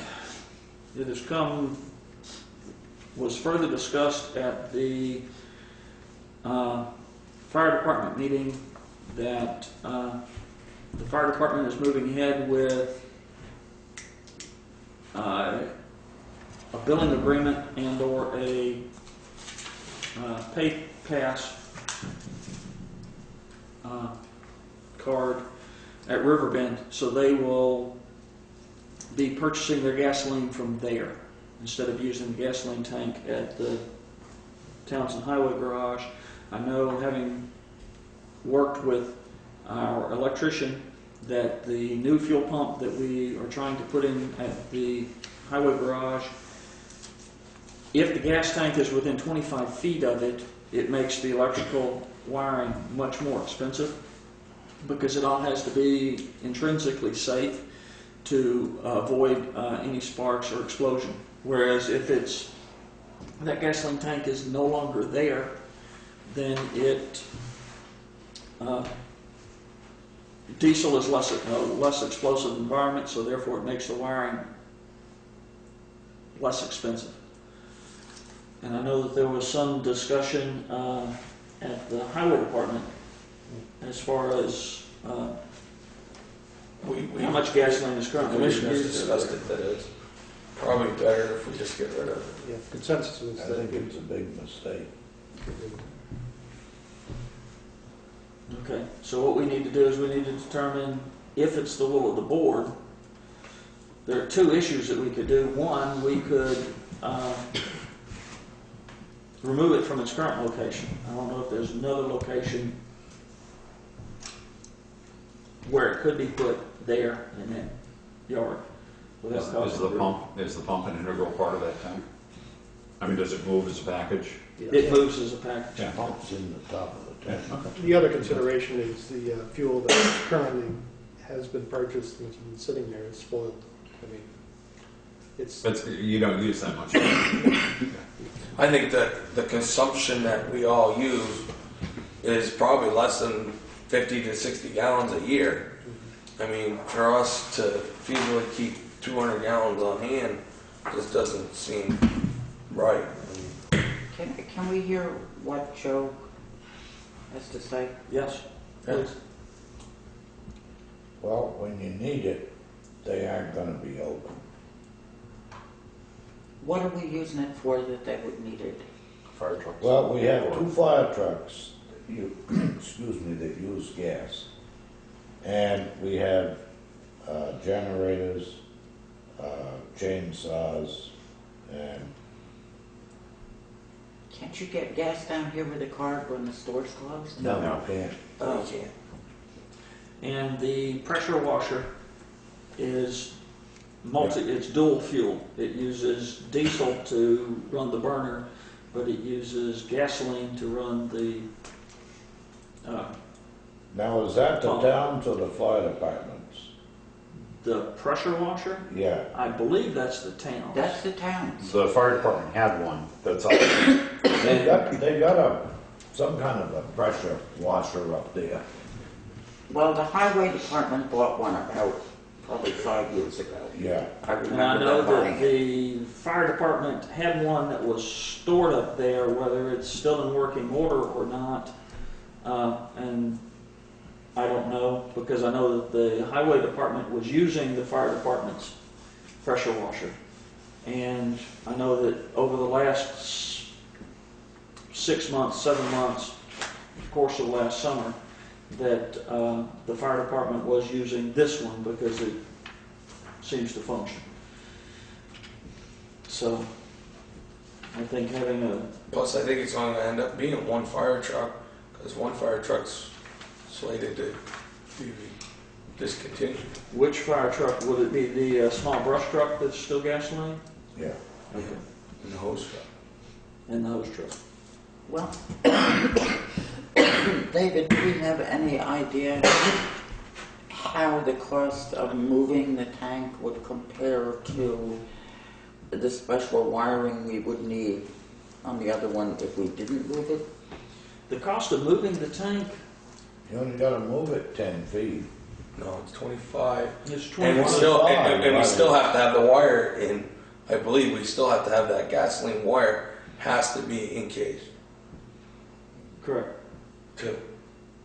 So if we move the tank 25 feet, then the wiring at for the new fuel pump would be less expensive, and then the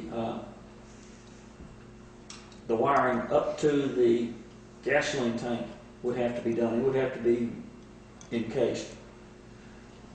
And we would need something over it because it's currently sitting in the tank is sitting in a vault to work as a secondary emergency storage if that tank were to be ruptured.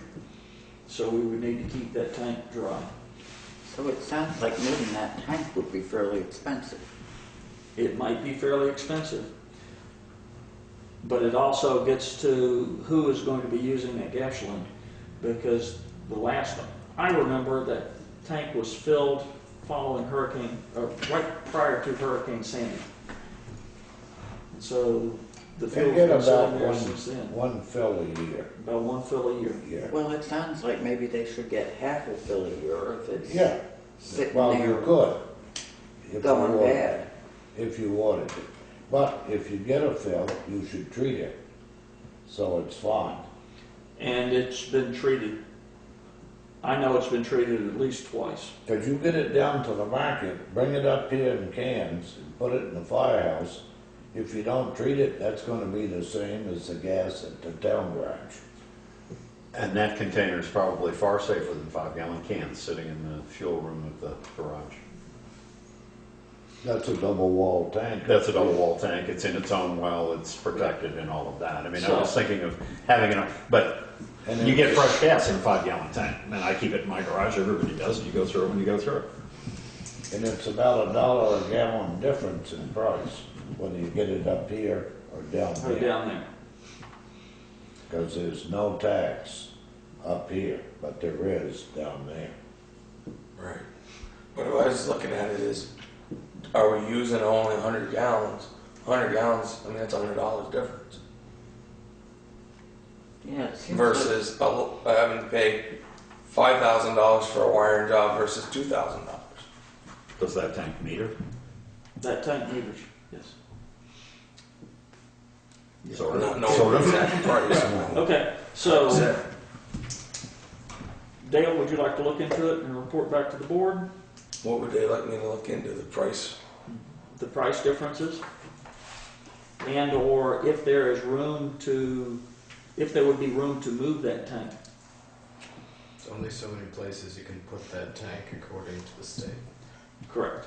because of environmental concerns. Because of environmental concerns. You might be able to get some free advice from your health officer about the environmental compliance regulations involved and where you're able to move that. Well, the thing is, a lot of it would be our Act 250 above that site already, Correct. which played the biggest role. No Act 250 there. We had an EPA, or not an EPA, but an environmental. Study. Yes. Yeah, the deputy it was- health it was a officer pretty would be able to tight- help us with that. Right. Because the deputy health officer has Walker certified. So she can deal with hazardous spills. Okay, so what's the pleasure of the board?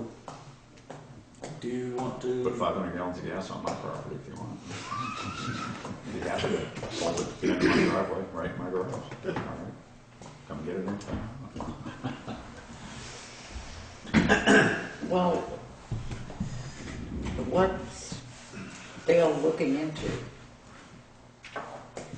He would be looking into the cost differential and if we can move this tank, because fairly soon, we either need to have the tank moved or we need to be purchasing electrical connections that can be used in an explosive environment.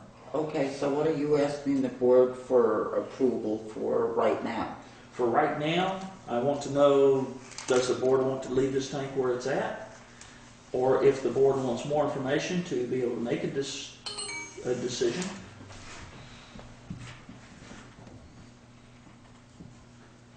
Because we need to move forward with a diesel fuel pump and getting it wired in. And if we can't make a decision as to this tank, then the electrical connections for the diesel pump are going to be more expensive. They're going to have to be intrinsically safe. Okay, which still sounds to me cheaper. But yeah, I want more information. Okay. I'm not ready to vote. Dale, is that something that you would be able to? Yeah, I'll get costs on the difference in the wiring, and I'll see if we can move it anywhere else. And what was else? What's it? What locations it might sit in. Yeah, that's what we got. And what the cost for the holding tank and everything would be. But was there already consensus from the fire department that it's not necessary? There's already consensus from the fire department. That Yes, there was, and I was wondering. You and I talked about the consensus of the highway crew. I understand Joe's feelings about trying to keep gas there and paying the difference, but I'd like to really know my feelings. I'd like to look into how much gas do we actually use, I can do a printout. on how and much if we're power only we using got. 100 gallons, spending tons of money, thousands, to wire up something that can be done with less thousands in the long run, yeah, it may be cheaper, but practical. Is it really starting to be state-of-the-art practical? In the event of an emergency, if you had a forest fire, would other towns who were providing assistance be in need of fuel, kind of thing? And we also were told that we could wake up the owners and get gas, so. I mean, personally, I like the idea of the town having its own little, fuel fund, its own little fuel One reservoir. of my big Like they concerns were- is nobody ever gives you a slip after they get it. Right. But I don't know that it needs to be there at that depot, especially if the highway department doesn't use it. I mean, if you sit there and think about the highway department, basically he's using it for chainsaws. Yeah. And you power might as washing. well- Right, and you might as well get a jerry can, And the same. credit card, and get it fresh when you need it, kind of thing for that point. Okay, let's find out and Okay. go from They there. are using it, and it does come in handy during an emergency when there's no power, because that's where the gasoline for the generator comes in. Yeah. So you generally have enough gasoline to run the generator to pump gasoline so that you can keep everything else operating. Mr. Chairman. Okay. Mr. Yes. Chairman, I'd like to take 5 minutes after 2 hours. After 2 hours Such ways. Get is, something to drink. I would entertain a motion, if somebody would like to make a motion for a 5-minute recess. So moved. Has it been seconded? All those in favor signify by saying aye. Aye. Any opposed? Motion carries. Thank you. We stand adjourned for 5 minutes.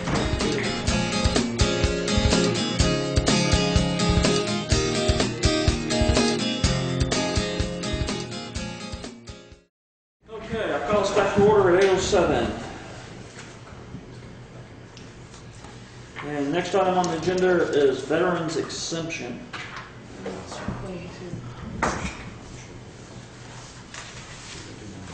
One of the things I noticed when we were going through the pay orders this weekend is that there is in fact a parcel that managed to slip through on the reappraisal that is currently receiving a veterans exemption of $40,000.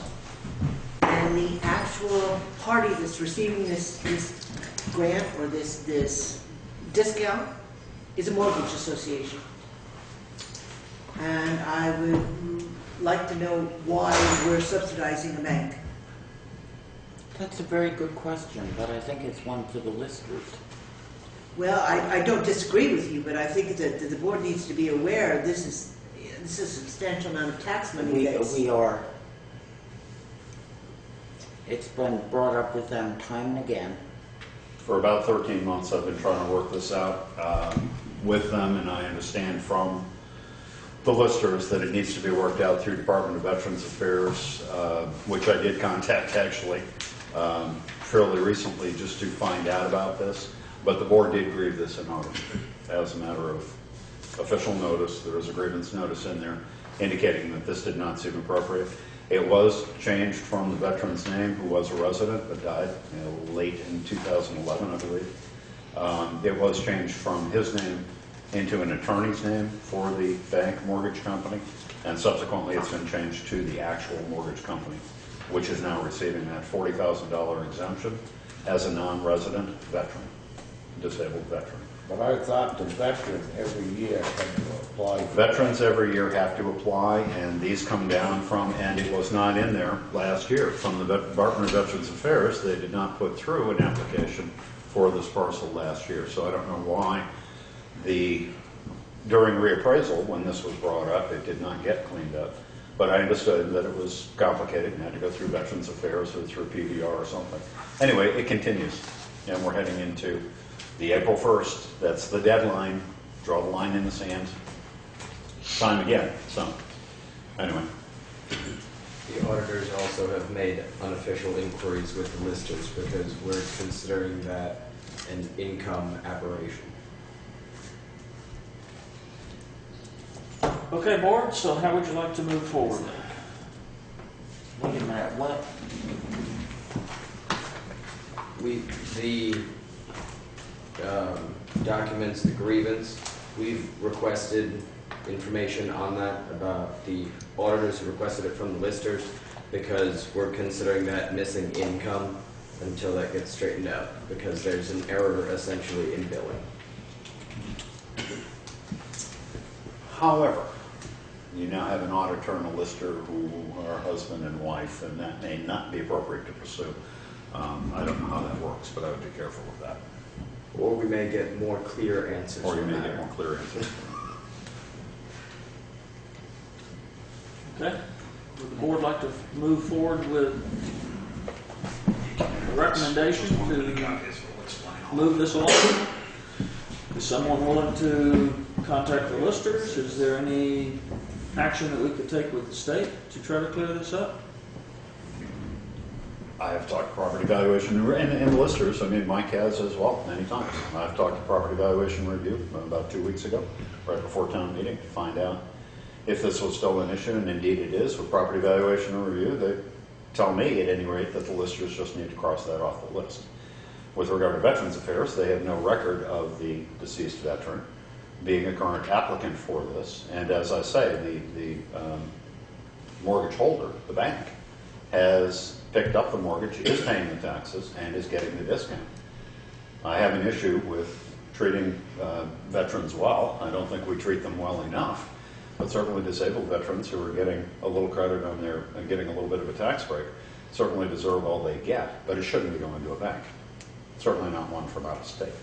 Correct, and I'm just looking forward to what this board wants to do with it. This board has brought it to the listers. I don't think we can do anything. Okay. But it should have been in errors and But omissions. it sounds like the auditors maybe are, Best outline to get this removed before Maybe. the April 1st deadline. I mean, we've been going round and round and have not figured out a way that we can do it. If Then we I would- could, I'd tell Craig to go push that button and be done with it. Then in light of not having this application come down, application for exemption come down from the Veterans Association, Veterans Administration, I would request that the listers please remove this $40,000 exemption for a non-resident bank from our properties grand list. I think you'll find they gotta be a resident of this town to get the exemption. They do. Correct. And I So, think if you look on the current 411, you'll find they're all listed as as non-residents. non-residents. Well, but I think the way that's listed, it actually is that 40,000 is considered at the non-resident rate. Since there's two different tax rates. is what that means. Yes. That's the lower of the two rates. And if they're all See, they're all- listed as non-resident, They're all listed as homestead with a value, and then they're a non-resident value. so therefore, I feel that the Board of Listers should review this and, as non-residents, remove these individuals from receiving that exemption. Do you? I do. Okay. New business appointments.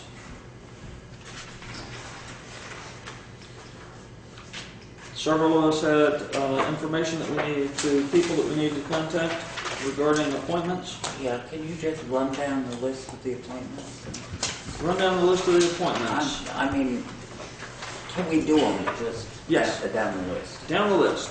911 coordinator, last year was Carol Mellis and Charlemagne Shirks.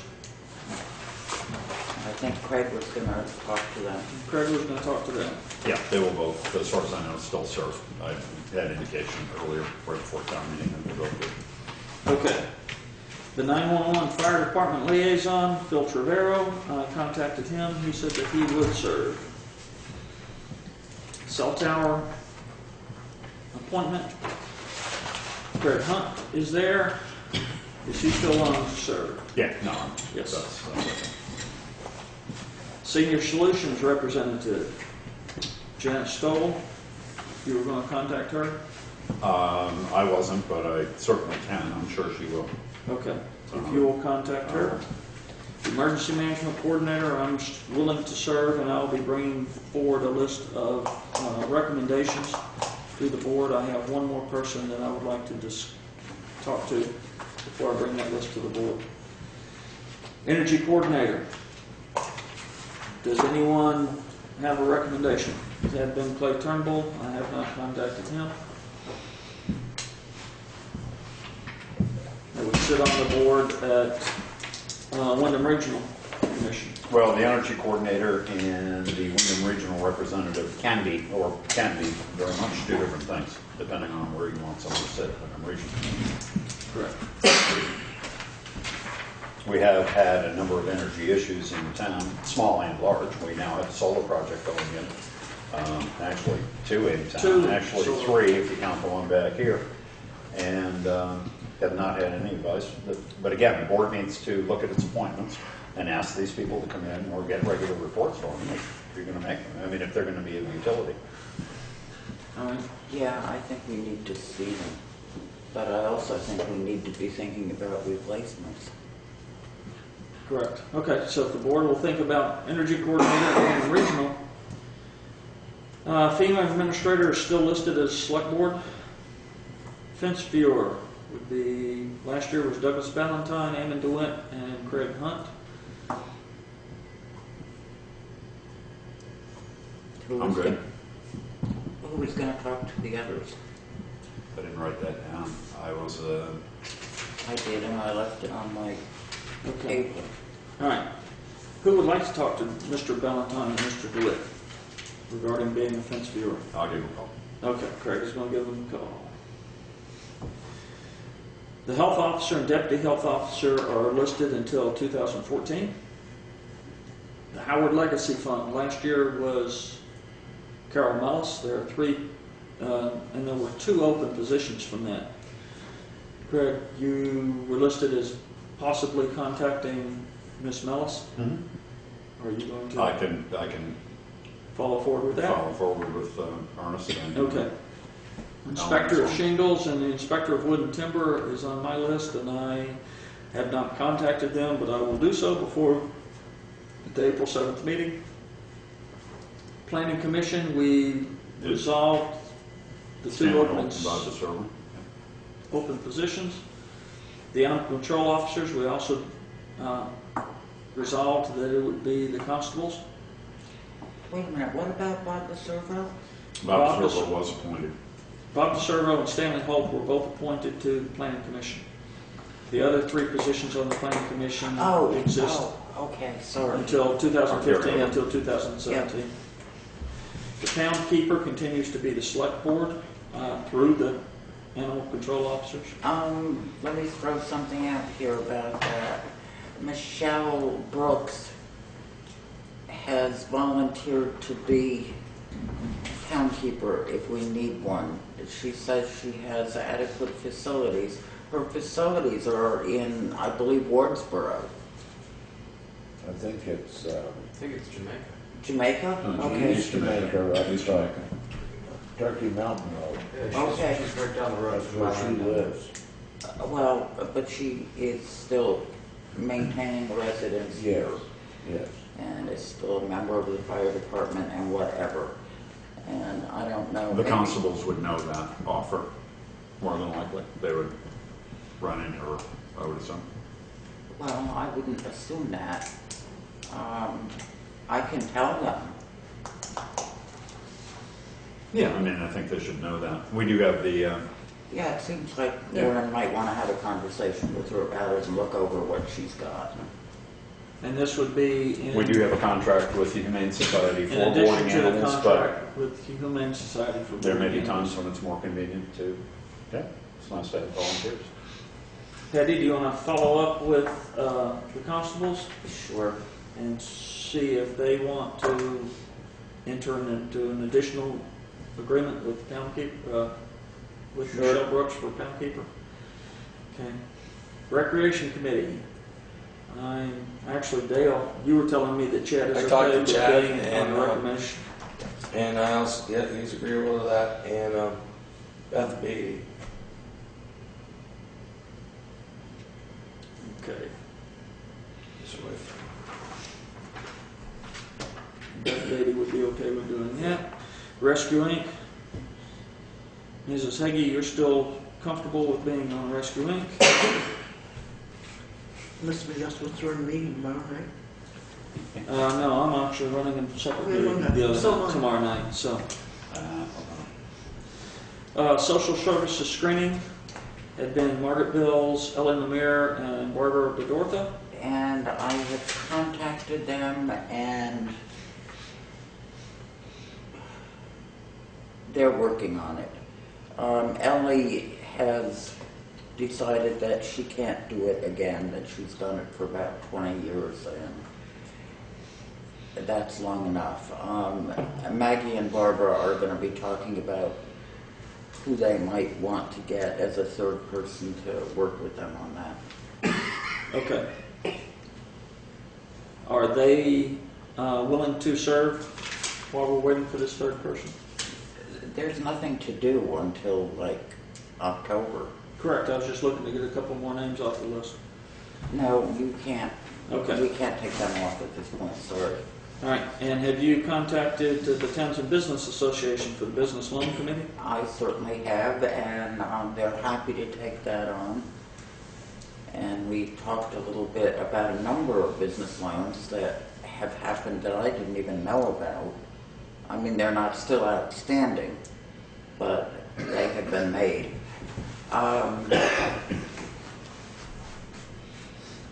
Bob says if we get any requests, call him and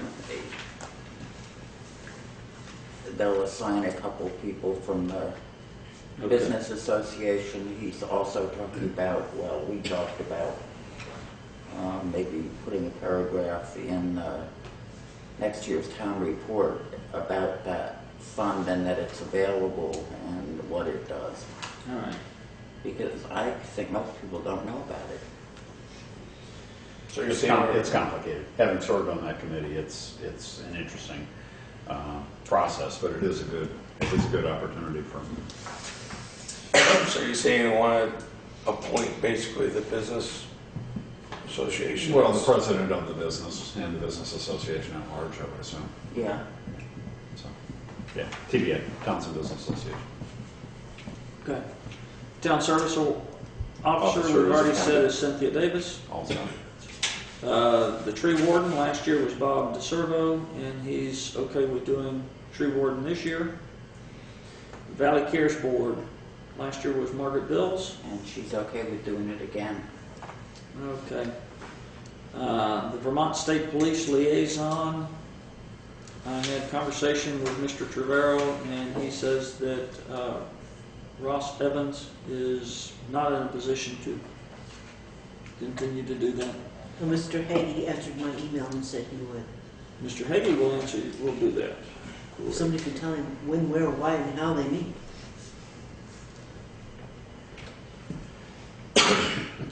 I'm sure that we can find that. Hopefully tomorrow I'll be having supper with the barracks commander from the Brattleboro Barracks, so I'll ask that. The Visiting Nurse Association, you were going to... Mary Morgan, yeah. Is she okay with that, or? Yes. Okay. Weigher of coal we have listed as Maggie and, isn't that Maggie Bills? Maggie Bills, James Newton, and Joseph Dano. I thought we entered in, Yeah, we put Susan Hunt on there instead of James Newton. Okay. She's okay with that. And she's okay with that? And Maggie's okay? Yeah, And Joe's okay? I don't know. It's a hard job, Joe. You sure you got time left for your treasurer responsibilities? Went out once on that. Oh, really? Wyndham County Sheriff's Liaison, we discussed the constables. Wyndham Regional, we're still looking for that. Wyndham Regional Traffic was Mr. John Evans. Yep, and I did not see him in a planning commission meeting because it got canceled, but I'm pretty sure he's okay with that. He was just at a meeting last month, January, I guess, Okay. and talked about that. And Okay. Irv was already on As Wyndham Solid Waste. Management, Yeah. and we just need to appoint a second. I was actually thinking about nominating myself. Okay. That would be great. I figure someone from the board should be in tune what's going on. Well, Irv thinks so too. He requested somebody from the board. And me and her can get along very well. So we're not gonna do Unless we've got some names brought forward, we're not going to be able to do them tonight.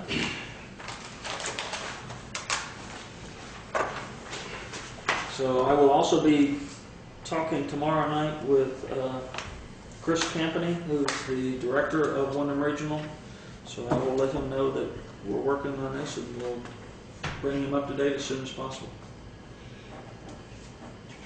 Great. Anything further on appointments?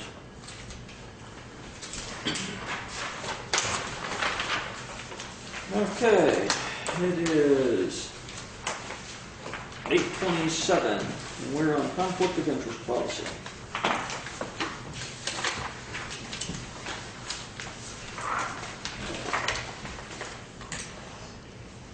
And what are we doing with this?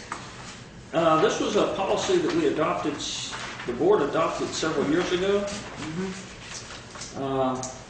Actually last year, 1/7/13. But it was a feeling that the board should probably re-adopt this every year, just to make sure that the town is, that the board is aware of the stipulations of this, and to make sure that there are no changes that they see necessary as the boards change.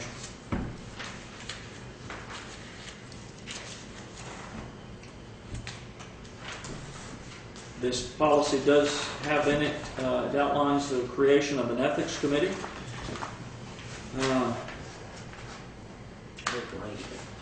To make sure that if anyone on any of the boards, the conflict of interest policy that's listed in the town's personnel policy does not apply to elected officials. It only applies to non-elected or appointed, hired or appointed positions. This conflict of interest policy, which is drafted from the state of Vermont and LEPC, the League of Cities and Towns. It was from there a draft was created to bring forward to the prior select board, by which if a resident of the community feels that conflict of interest is occurring, that they can bring it forward and make sure that the conflict of interest, the person is either recusing themselves from it or that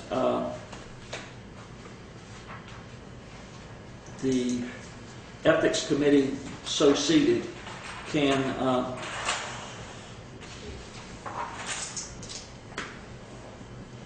cause this ordinance to come into effect. Well, if you look at the beginning of Article 5, there's a whole other possibility here.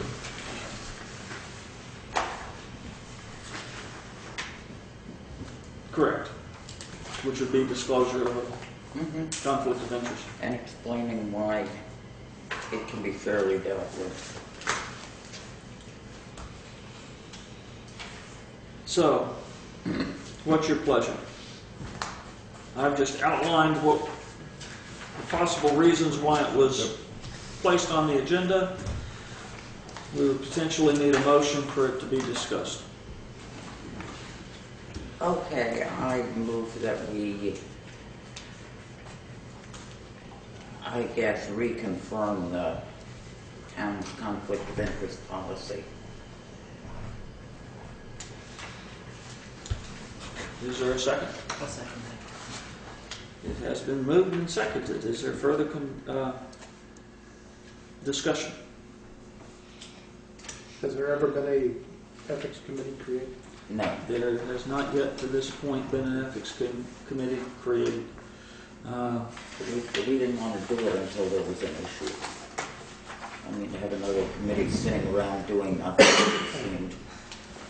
But besides which, when we know what the issue is, we may know what kind of experience we want somebody on the committee to have.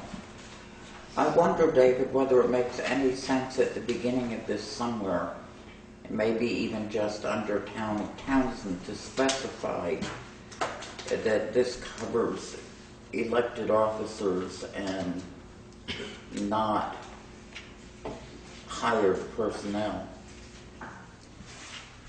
For the purposes of this ordinance, this covers everybody.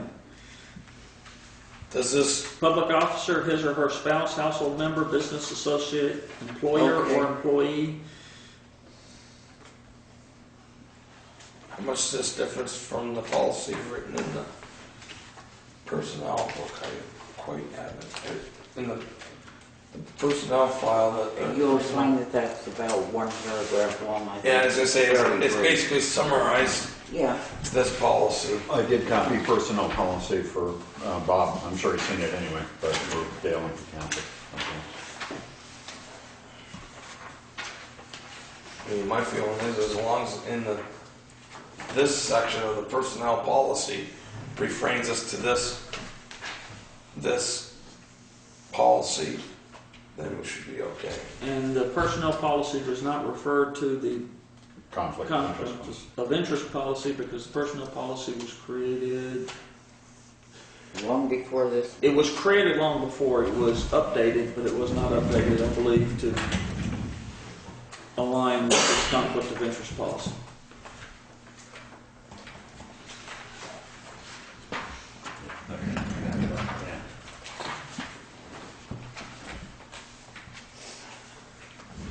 But being that this is a policy by the town of Townsend, this board can do basically anything they want to it. So, what's your pleasure?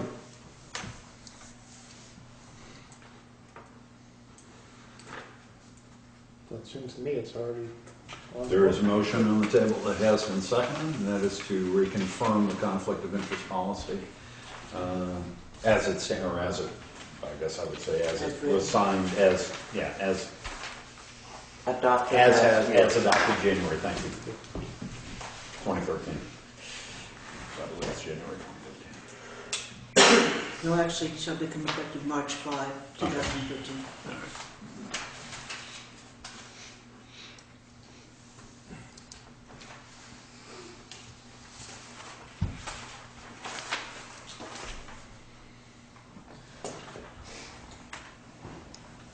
Any further discussion?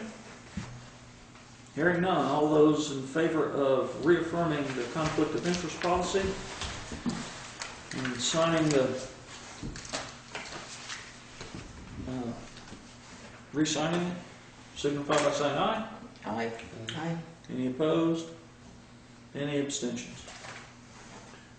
We'll have to get a page for you to sign. No, it's here. Oh, It's right there. okay.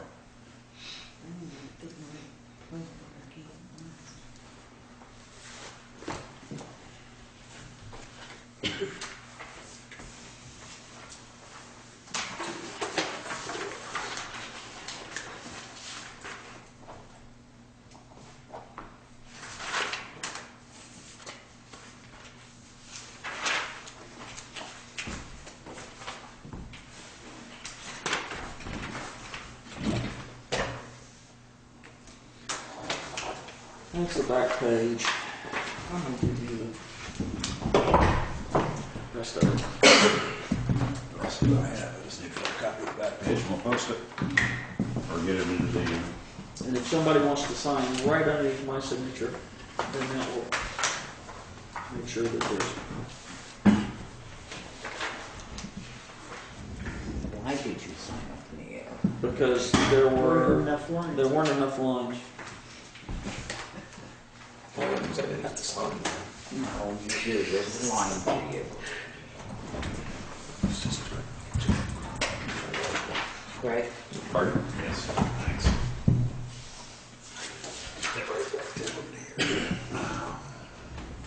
Okay. 837. Employee timesheets.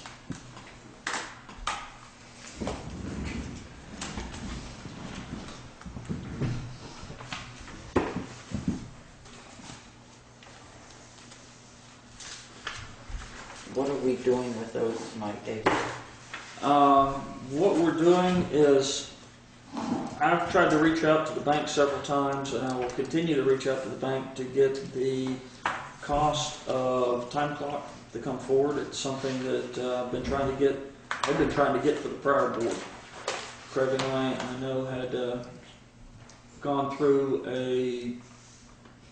for lack of a better, a demonstration, a webinar, where we saw several different models of timesheets or time clocks that would interface with our current payroll system.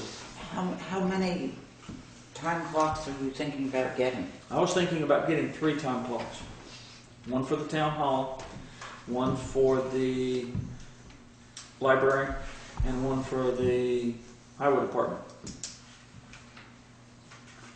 And I can tell you, after looking at payroll the first weekend I was elected official, I believe a time clock would be very useful, and that also with a time clock, there's also the benefits of managing people's sick and annual time and all that, to where it would be very beneficial and more efficient for the town to keep track of people's time.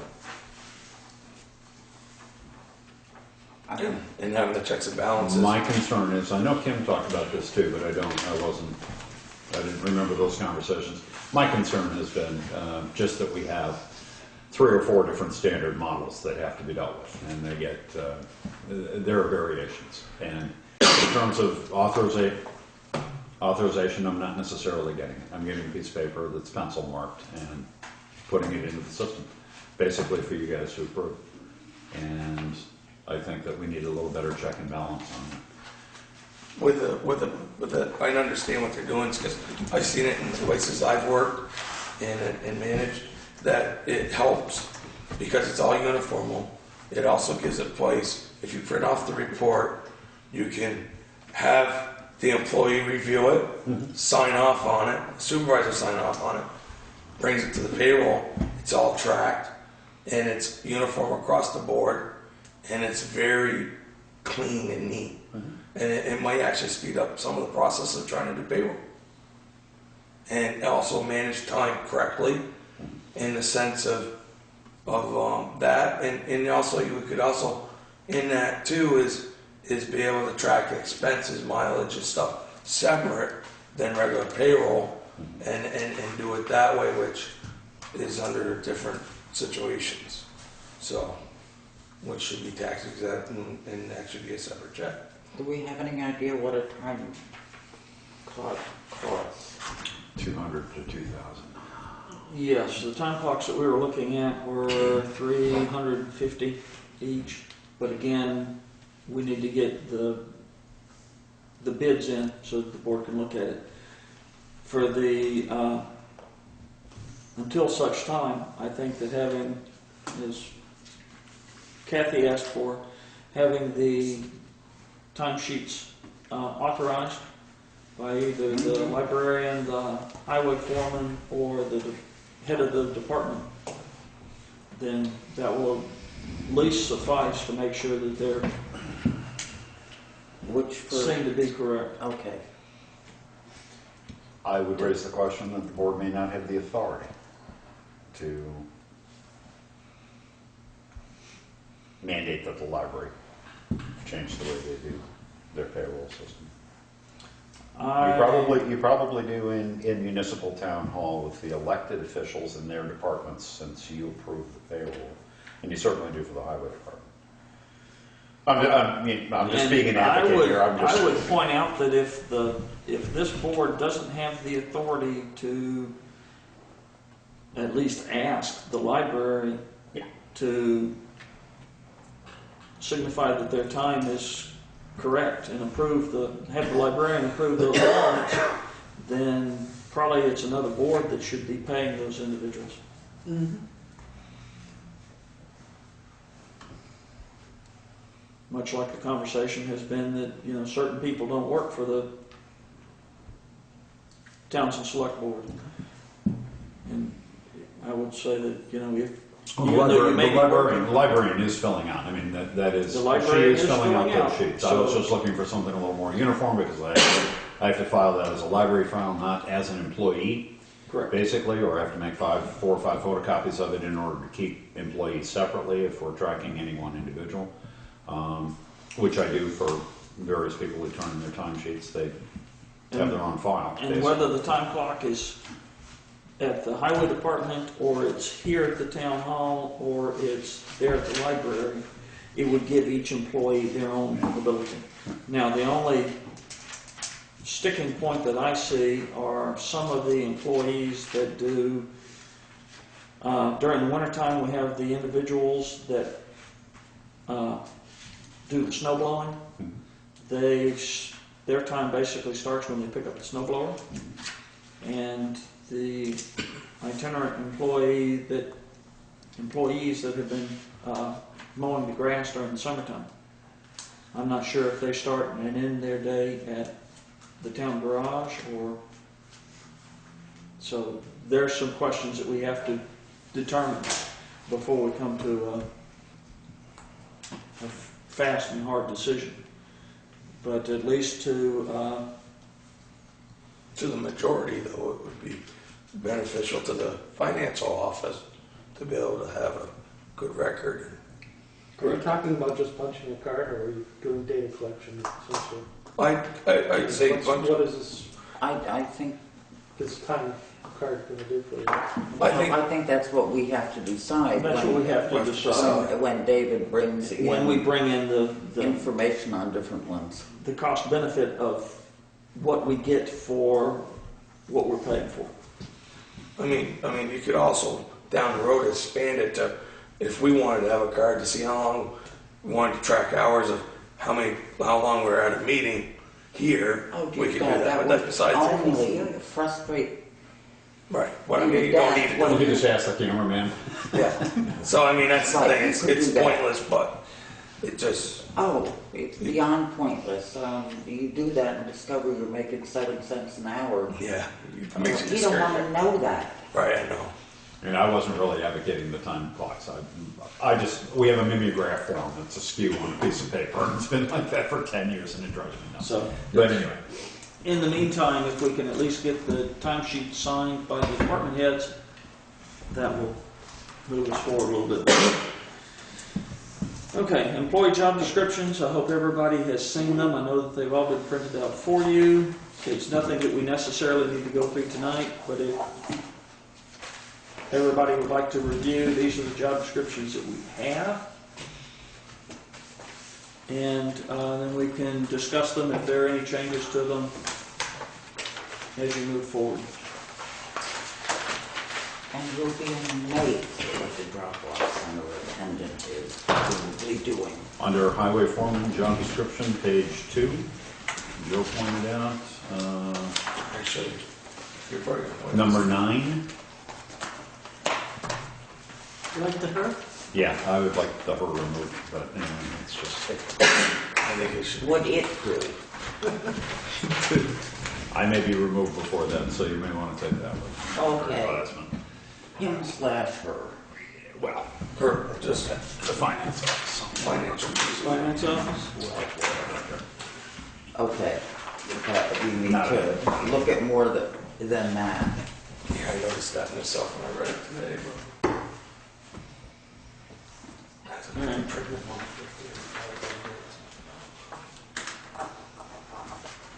If there's nothing else that comes up immediately to notice, then if everybody could just review those, and we will put them on a future agenda for discussion if warranted.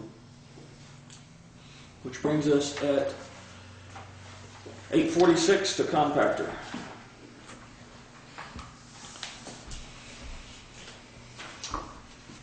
And Hetty asked me to put this on Friday night on the phone. Oh, Yeah, not bad. okay, but it's what I've already said. Yeah, and it was part of where I was going. I have seen some compactors available for sale, used, not new. But anyway, there's some out there, and I know we can't do much until the end of June. But Well, we can continue, if the two of you continue working forward, and as discussed earlier, roll it into a package. package Proposal. proposal, Yeah. then we'll move forward with it.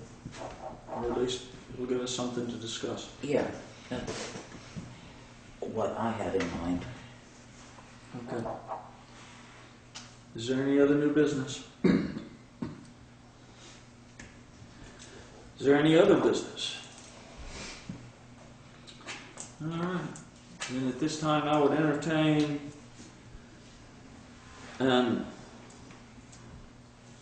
motion to enter executive session to discuss a legal matter that may put the town at a disadvantage if it becomes premature. So moved. Is there a second? There's a motion and a second. All those in favor signify by saying aye. Aye. I Any opposed? Motion carries.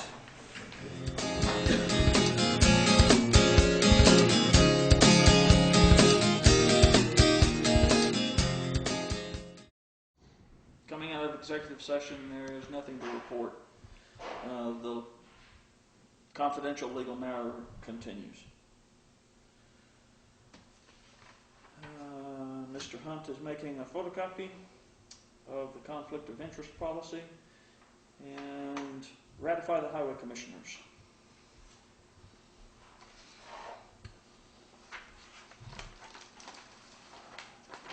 You need a motion before we discuss it? No, I think we could discuss it without a motion. Okay. Who wants to start? Well, I guess I would ask, are the two highway commissioners interested in continuing to fulfill that role? I had some doubts that I thought that maybe David would be better to stay on because he's instituted some progress, and I feel that I could probably benefit better in other areas, but I would continue if everyone else felt that I should stay. I feel I could handle it. I just figured David's instituted some stuff that needs to keep going forward, and that he might be the better person to continue that. How about you, Bob? Well, I think the responsibilities of members of the commission needs to be outlined. I mean, what are we trying to accomplish? Because aren't we all responsible for the highway department? Yeah. I mean, Right, and I understand that. what is the goal? I mean, I know, of course, prior to me coming there, I know there was some issues, and I've seen, you know, some of the accountability things that have gone into place on the fuel slips, you know, the tracking of what goes on day to day, and obviously the projects with the fuel and things like that need to be completed. But I don't know, you know, exactly what the commissioner's role is and what it should be. Commissioner's role statutorily, although it's capable of being redefined by the select board, statutorily it's for enables oversight of the roads and the highways on more of a basis than every 2 weeks or 2 times a month select board meeting. So that if a question comes up without a highway commissioner, if a question comes up from the road foreman that's not under his authority to answer, he had highway commissioners that he could bring it to. And in the past, the select board had authorized us to spend up to X amount of money. It had been anywhere between $5,000 and $15,000 without bringing it to the board.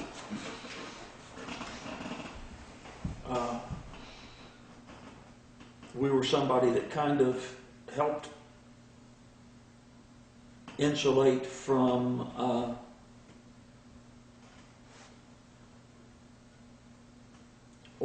another person to view problems with residents of the town. I know it didn't come to that, but a case in point would have been the basketball goal that was set up on Back Windham Road within the right-of-way. Kurt did speak to the owners, and they removed it before we started plowing snow. But there were several times that Chad or I had gone up to look at different log piles that were in the right of way to see if they were, you know, are they truly in the right of way? Are they impeding the performance of the highway department from keeping the roads plowed and moving forward? But you know, again, it's up to this select board. I know that this is the first year that the trucks were calibrated as far as sand and salt, and I'm still interested to see if that calibration, if the amounts put down between the different trucks, because the different trucks have different equipment and they're from different makes and models, to see if, you know, we're able to make sure that the same road, no matter what truck is driving it, is able to put down the same amount of sand. I know that I'd like to start seeing the amount of sand that we're using so that we could, you can't manage something if you can't track it. And so having better numbers as far as how much sand we're using, how much salt we're using, then it would at least give us a start as far as tracking where things were, where we're using our resources. And budgeting. And that way it would help us with budgeting. 3 years ago, prior select boards, you know, over the last 2 years, we've tightened up the bid process. I think that we've got a fairly,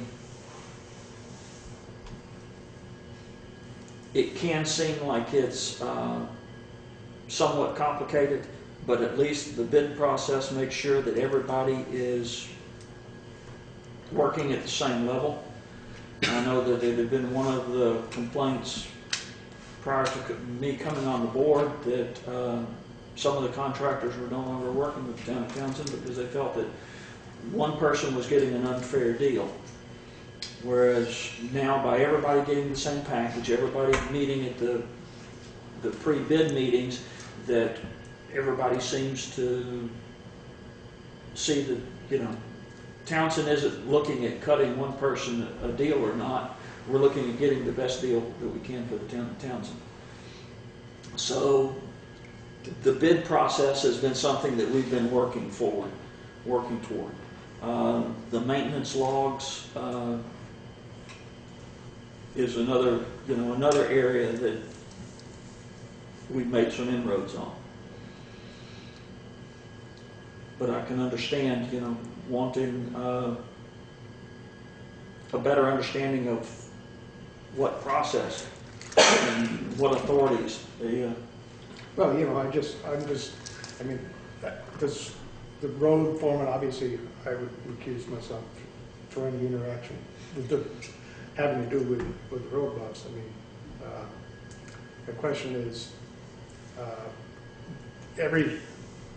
all the management of the highway department goes through the select board, correct? The management of the highway department goes The to budget? the select board. The budget, however, in years past, the budget was not necessarily, the select board had final authority, but it was done through the highway commissioners. Chad, Kurt, and I basically set the budget. I know for the last 2 years, this last year has been kind of rough. But yes. I see where having the commissioners being the liaison a little bit in between the two from the select board, I actually feel that it gives a better light. It helps the board knows what the commissioners know what the board's kind of looking for, and be able to relate that to the foreman, and also we understand what the foreman feels coming to the board, and I feel the commissioners are important because they can buffer a lot of the stuff that the foreman doesn't necessarily need to deal with the outside people, and do some of that interaction for him. The foreman has always done that before and done an excellent job. I understand that. It's just, I think that's one of the things he enjoys doing. well, I believe he does. I Town mean, I've people. had conversations with him. I would beg to differ, I'd because like to there see- were a I couple think- of times this last year when I know one particular mailbox that was cut off. And unfortunately, I had to prove that it was a the wing of a snow plow that just barely nicked it, that broke it right off. It's the prettiest twist I've ever seen. But no, he definitely enjoyed not receiving the ire of that particular resident. And I also see where the commissioners have the right to be there to represent the taxpayer and have a little oversight on that whole type of situation. So basically, they're the mediator between the two parties and play that role. That wouldn't be eating up the whole town, our select board meetings, dealing with a line of people irate out there that we could kind of mitigate prior. Well, that's not likely to happen. I am opposed to keeping highway commissioners in the form they have been.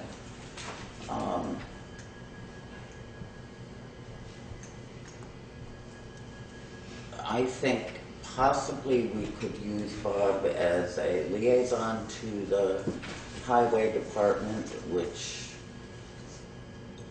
would mean that he could go to work tomorrow morning and say, Kurt, the board thinks we aren't seeing enough of this, or they'd like to see your reports on that, or whatever, without being authoritative about it. And unfortunately, at times, you have to be authoritative, because it's not necessarily, in the past 2 years on occasion, I've gotten the impression that the roads have to be kept open, and the town should just pay for what we have, and everybody else should, the other departments should understand that we have to have the money to keep the roads open. Whereas there have been times that I know I've gone through and we've found a couple of places that we could save some money, and that some of the pushback that I received prior to Bob starting, specifically after the snowstorms where we've been applying salt to make sure that the salt is washed, rinsed off of the trucks, has seemed to keep some of the trucks in a better state of repair. And that was some significant pushback. Mm-hmm. Well, I think the other thing we might keep in mind is that a highway commissioner does not have to be a select board member. And we might think about that, whether there's somebody else in town who might be willing to take on that role. And that, of course, well, either way, I think we need kind of a job description of what we want the highway commissioners to do, or a highway commissioner or whatever, before we send somebody out there to just do And something. if you do that, unfortunately, what you're doing is you're putting a stop to any of the movement forward that could be done by not having somebody in that position. I mean, you're getting ready to hit mud season, and you're going to need, the highway department is going to need someone to bear the brunt of the complaints from mud season, but at the same time, last year there were some actions that were taken during mud season that needed to be stopped almost immediately. We had one gentleman that slid a truck sideways through somebody's front yard, and the ruts that were left were quite impressive, to say the least. I know that I had one resident on my dooryard on my front porch at 7 o'clock in the morning, waking me up. And I would not have been able to drive my truck through those ruts. And I don't know how he would have been able to drive his car through them. So what you're setting up for is to not have anybody from this board capable of providing that oversight or that insulation, where from time to time there's nothing in the highway compartment. The highway department cannot do anything. Somebody's just going to be upset about it. So there's two issues that, without having somebody in that position, I feel we do need to have a highway commissioner in place. Now, I also feel that if Bob were to be highway commissioner, or one of the highway commissioners, in his current position, it may be something that we need a legal opinion on, but that I feel that him being elected to the select board by the town and appointed to highway commissioner would effectively put him into a management position over the remainder of the department. And I don't know if he would continue to want that position or not. Yeah, I think that gets incredibly awkward. I just, just trying to be objective on the whole situation. It just seems that things have come together in some areas and some things have, gotten widened. I think the town has hired a road foreman to manage, you know, the road crew. So the select board should be managing the road foreman. And if, you know, if there's issues with employees like myself or whomever, you know, it should be incumbent upon the road foreman to manage the employees and, you know, break down the walls. Even the meetings, you know, I haven't contributed a lot to the meetings. You know, I've been listening and learning and trying to be, you know, a good student here. But I just want to make, you know, I just feel a wedge has been kind of driven in there, and it's not good. I think it's counterproductive because I really believe sincerely that the crew that's there is really trying to do a good job.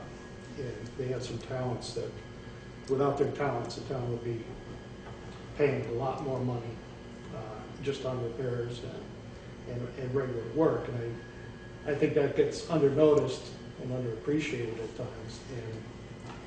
And I think it can be improved upon, but, you know, the clear objectives, rich objectives, you know, need to be put in place and timelines put on them.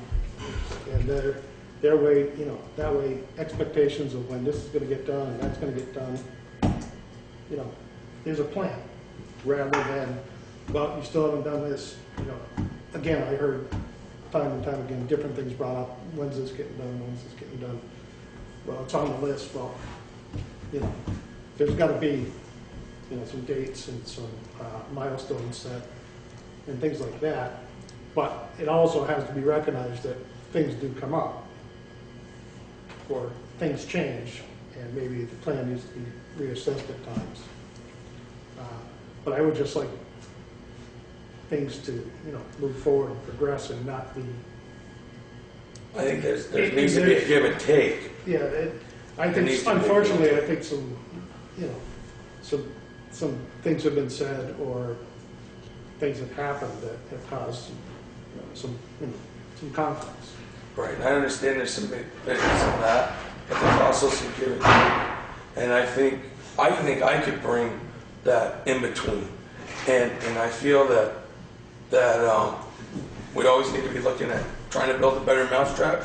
Sometimes it doesn't hurt to look at what we do, our practices, and always reevaluate them.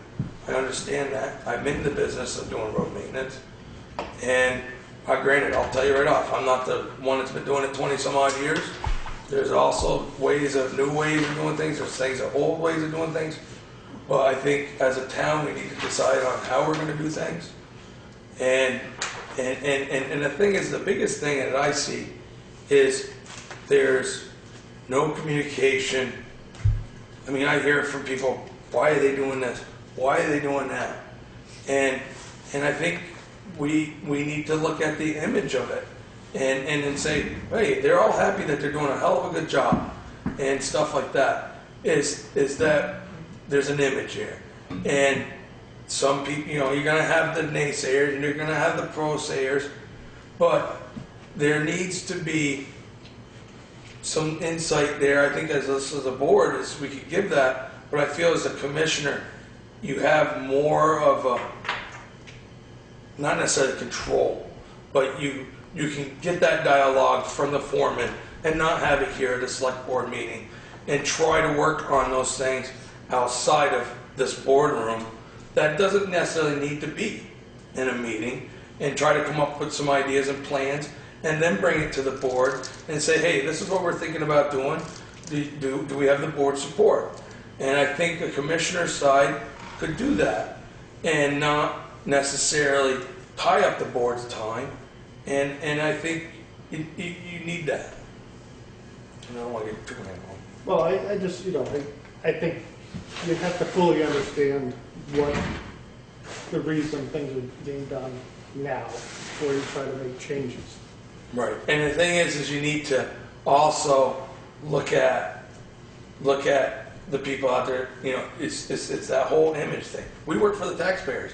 And if there's taxpayers out there not understanding it, then we need to educate them on why they do things what they do, and why we do this and why we're doing that, and I think it needs to be done. I don't know how. But I when, think but the when it's, commissioners can help. but when it's done wrong, it needs to be corrected. Yes. Oh, absolutely, I agree. We put up $1 million building and it got trashed pretty quick, and nobody was taking any responsibility for it. And there was just an awful lot of things that just got left by the wayside. And $6,000 on a pressure washer, and it didn't get used for 2 years. Just sat with a flat tire, you know, and the trucks rusted away. We turn them in every 5 years, we're getting nothing for them. There's a lot of things that have changed in the last couple of years for the better. And it's a much better crew, and I think people are much happier. But there's But it's a still a little lot more, of, it's a little more disciplined, and but there's still a lot of road ditches that you can go dig down through the ditches, and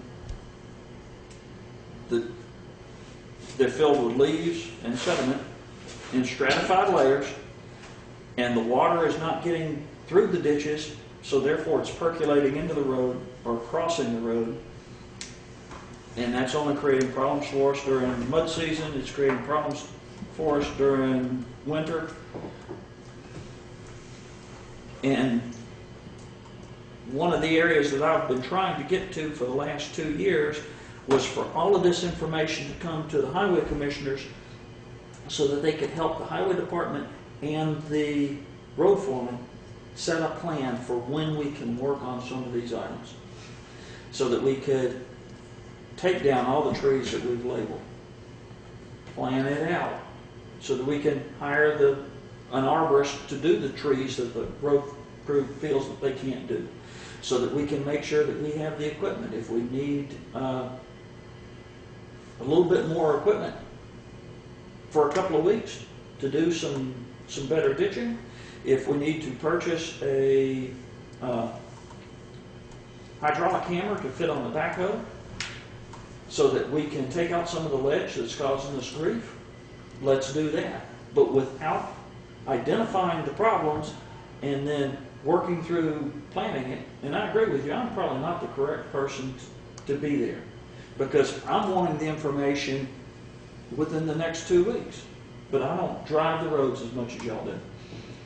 That's, they're good points, and, it might be a resource issue, especially when it comes to ditching, because it takes 2 guys to participate in grading, breaking. Right, and I think that's a lot of the budgeting stuff. Yeah. That entails a lot of budgeting, and then explains when it comes time to justify. Can we hear what Bob says? Well, I'm just saying that, it becomes a resource issue, because,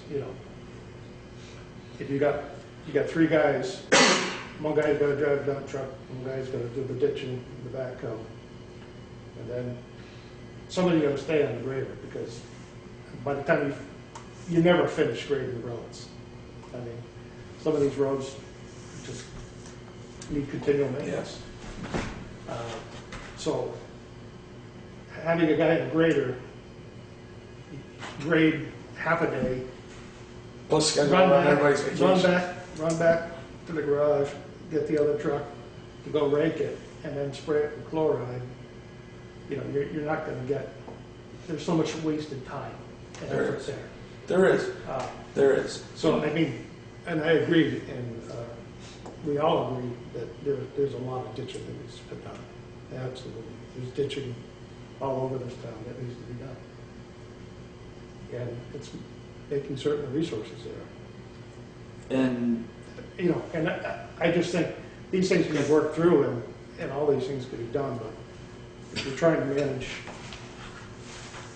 getting everything done with the resources available, it's a problem. even if we could see a plan come together for when resources or which resources are going to be needed. Granted, there may be emergencies, there may be times that it is too wet, that you can't do certain jobs, so everything does need to be able to shift slightly.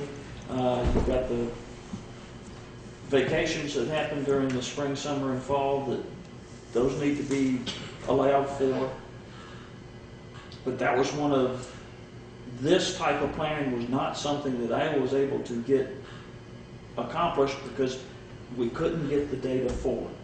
Even to the point of the highway commissioners and the road crew picking 25 projects that should be done and bringing them to the select board and or the town to, prioritize them. Which ones would you like to see? So that, potentially the people on Back Windham Road could know when this section's going to be cleaned up. I know that we've put money into the budget, or we've put money into the budget for crushing. So, that way we've got a little bit more gravel that we could be put on top of some of these roads that need additional gravel because it's been so long since they've had it. All right, I think I've said enough. Kathy, do you have any comments on this issue? Not particularly. Not particularly. Okay. I would feel comfortable myself, sitting down with Ed and Kurt with a flip chart and going over the roads and prioritizing ditching, setting up a document or a plan. That's not hard to do. It's just taking the time to do it. And, I think you could probably do it in a half a day.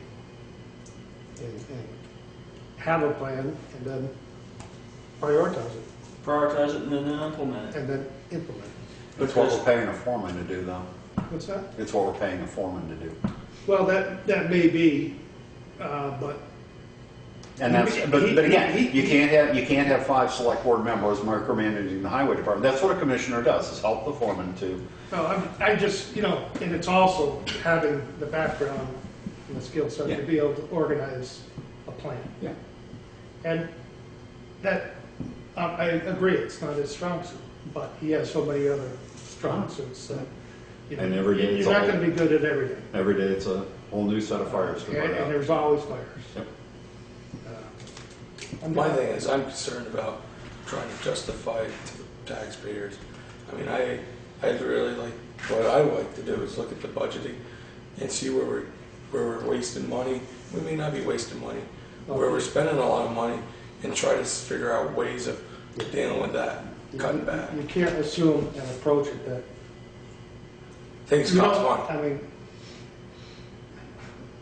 how do I say this? Usually when there's smoke, there's fire, but it's not the same situation. You got to make certain you understand you have a problem before you do it. Are we over? The budget's for this. I mean, there's years of history on this.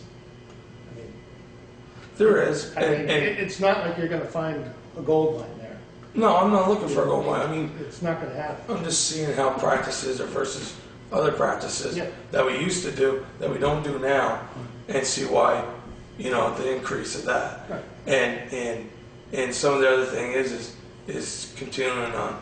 I have issues with data collecting, so we could actually have a better understanding of certain usages of like salt and sand in the winter, mileage collection of vehicles, usage day to day. I mean, are we using one truck all summer long and another couple of trucks are sitting? Are we spreading out the mileage? Are we thinking of those different types of things? That's some of that should be the Most of foreman. that data is already being collected. Right. You just need to Look at it. look at it. Someone needs to spend time looking at it. It sounds like you'd be willing to be in there in some position. Oh, absolutely. Helping. Yeah, obviously there's things I can't, anything that affects me and the town, I gotta stay out, I understand. But I don't have, I honestly don't have an issue with it. I just want to make certain, because I have seen, I've dealt with controls for years and years when I was in management, and I understand collecting data, so you can make good decisions. But you also have to have the time to work with that data too, or understand it. And we don't, our road foreman does not have that time. No, he doesn't, because we expect him to be out on the roads. Okay, board, Can we, any further discussion? It seems like appointing one person right now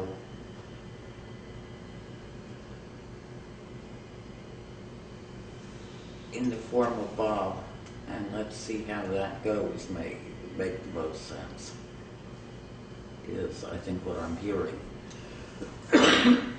Do we want to actually define what the job is for Bob, so that it's clear, so there's no question? I think we should, but Should we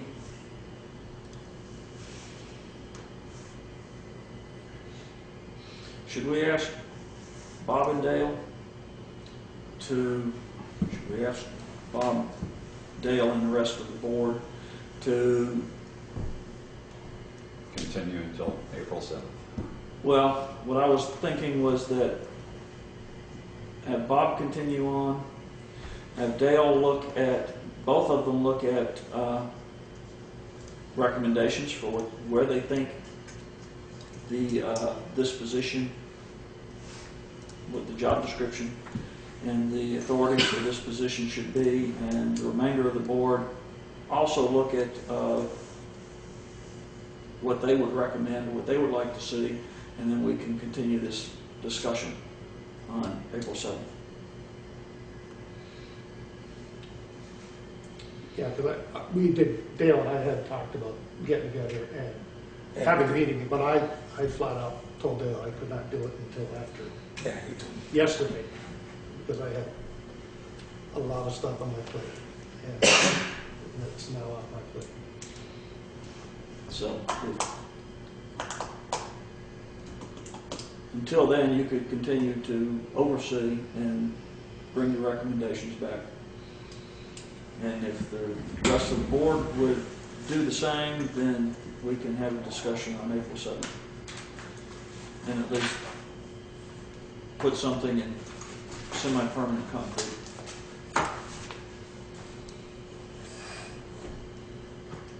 But then again, that's just a question. Would that be feasible? Would that be working? Because all I'm interested in is, from my viewpoint, is everybody seems to be happy with the winter roads. I just want to see the project planning continue to move forward. And if we can find a way to do, conserve some of the resources, then, Why don't we just, I honestly say, why don't we just continue with us being permanent commissioners, going and forth the way we're going? I don't think we're ready to do that.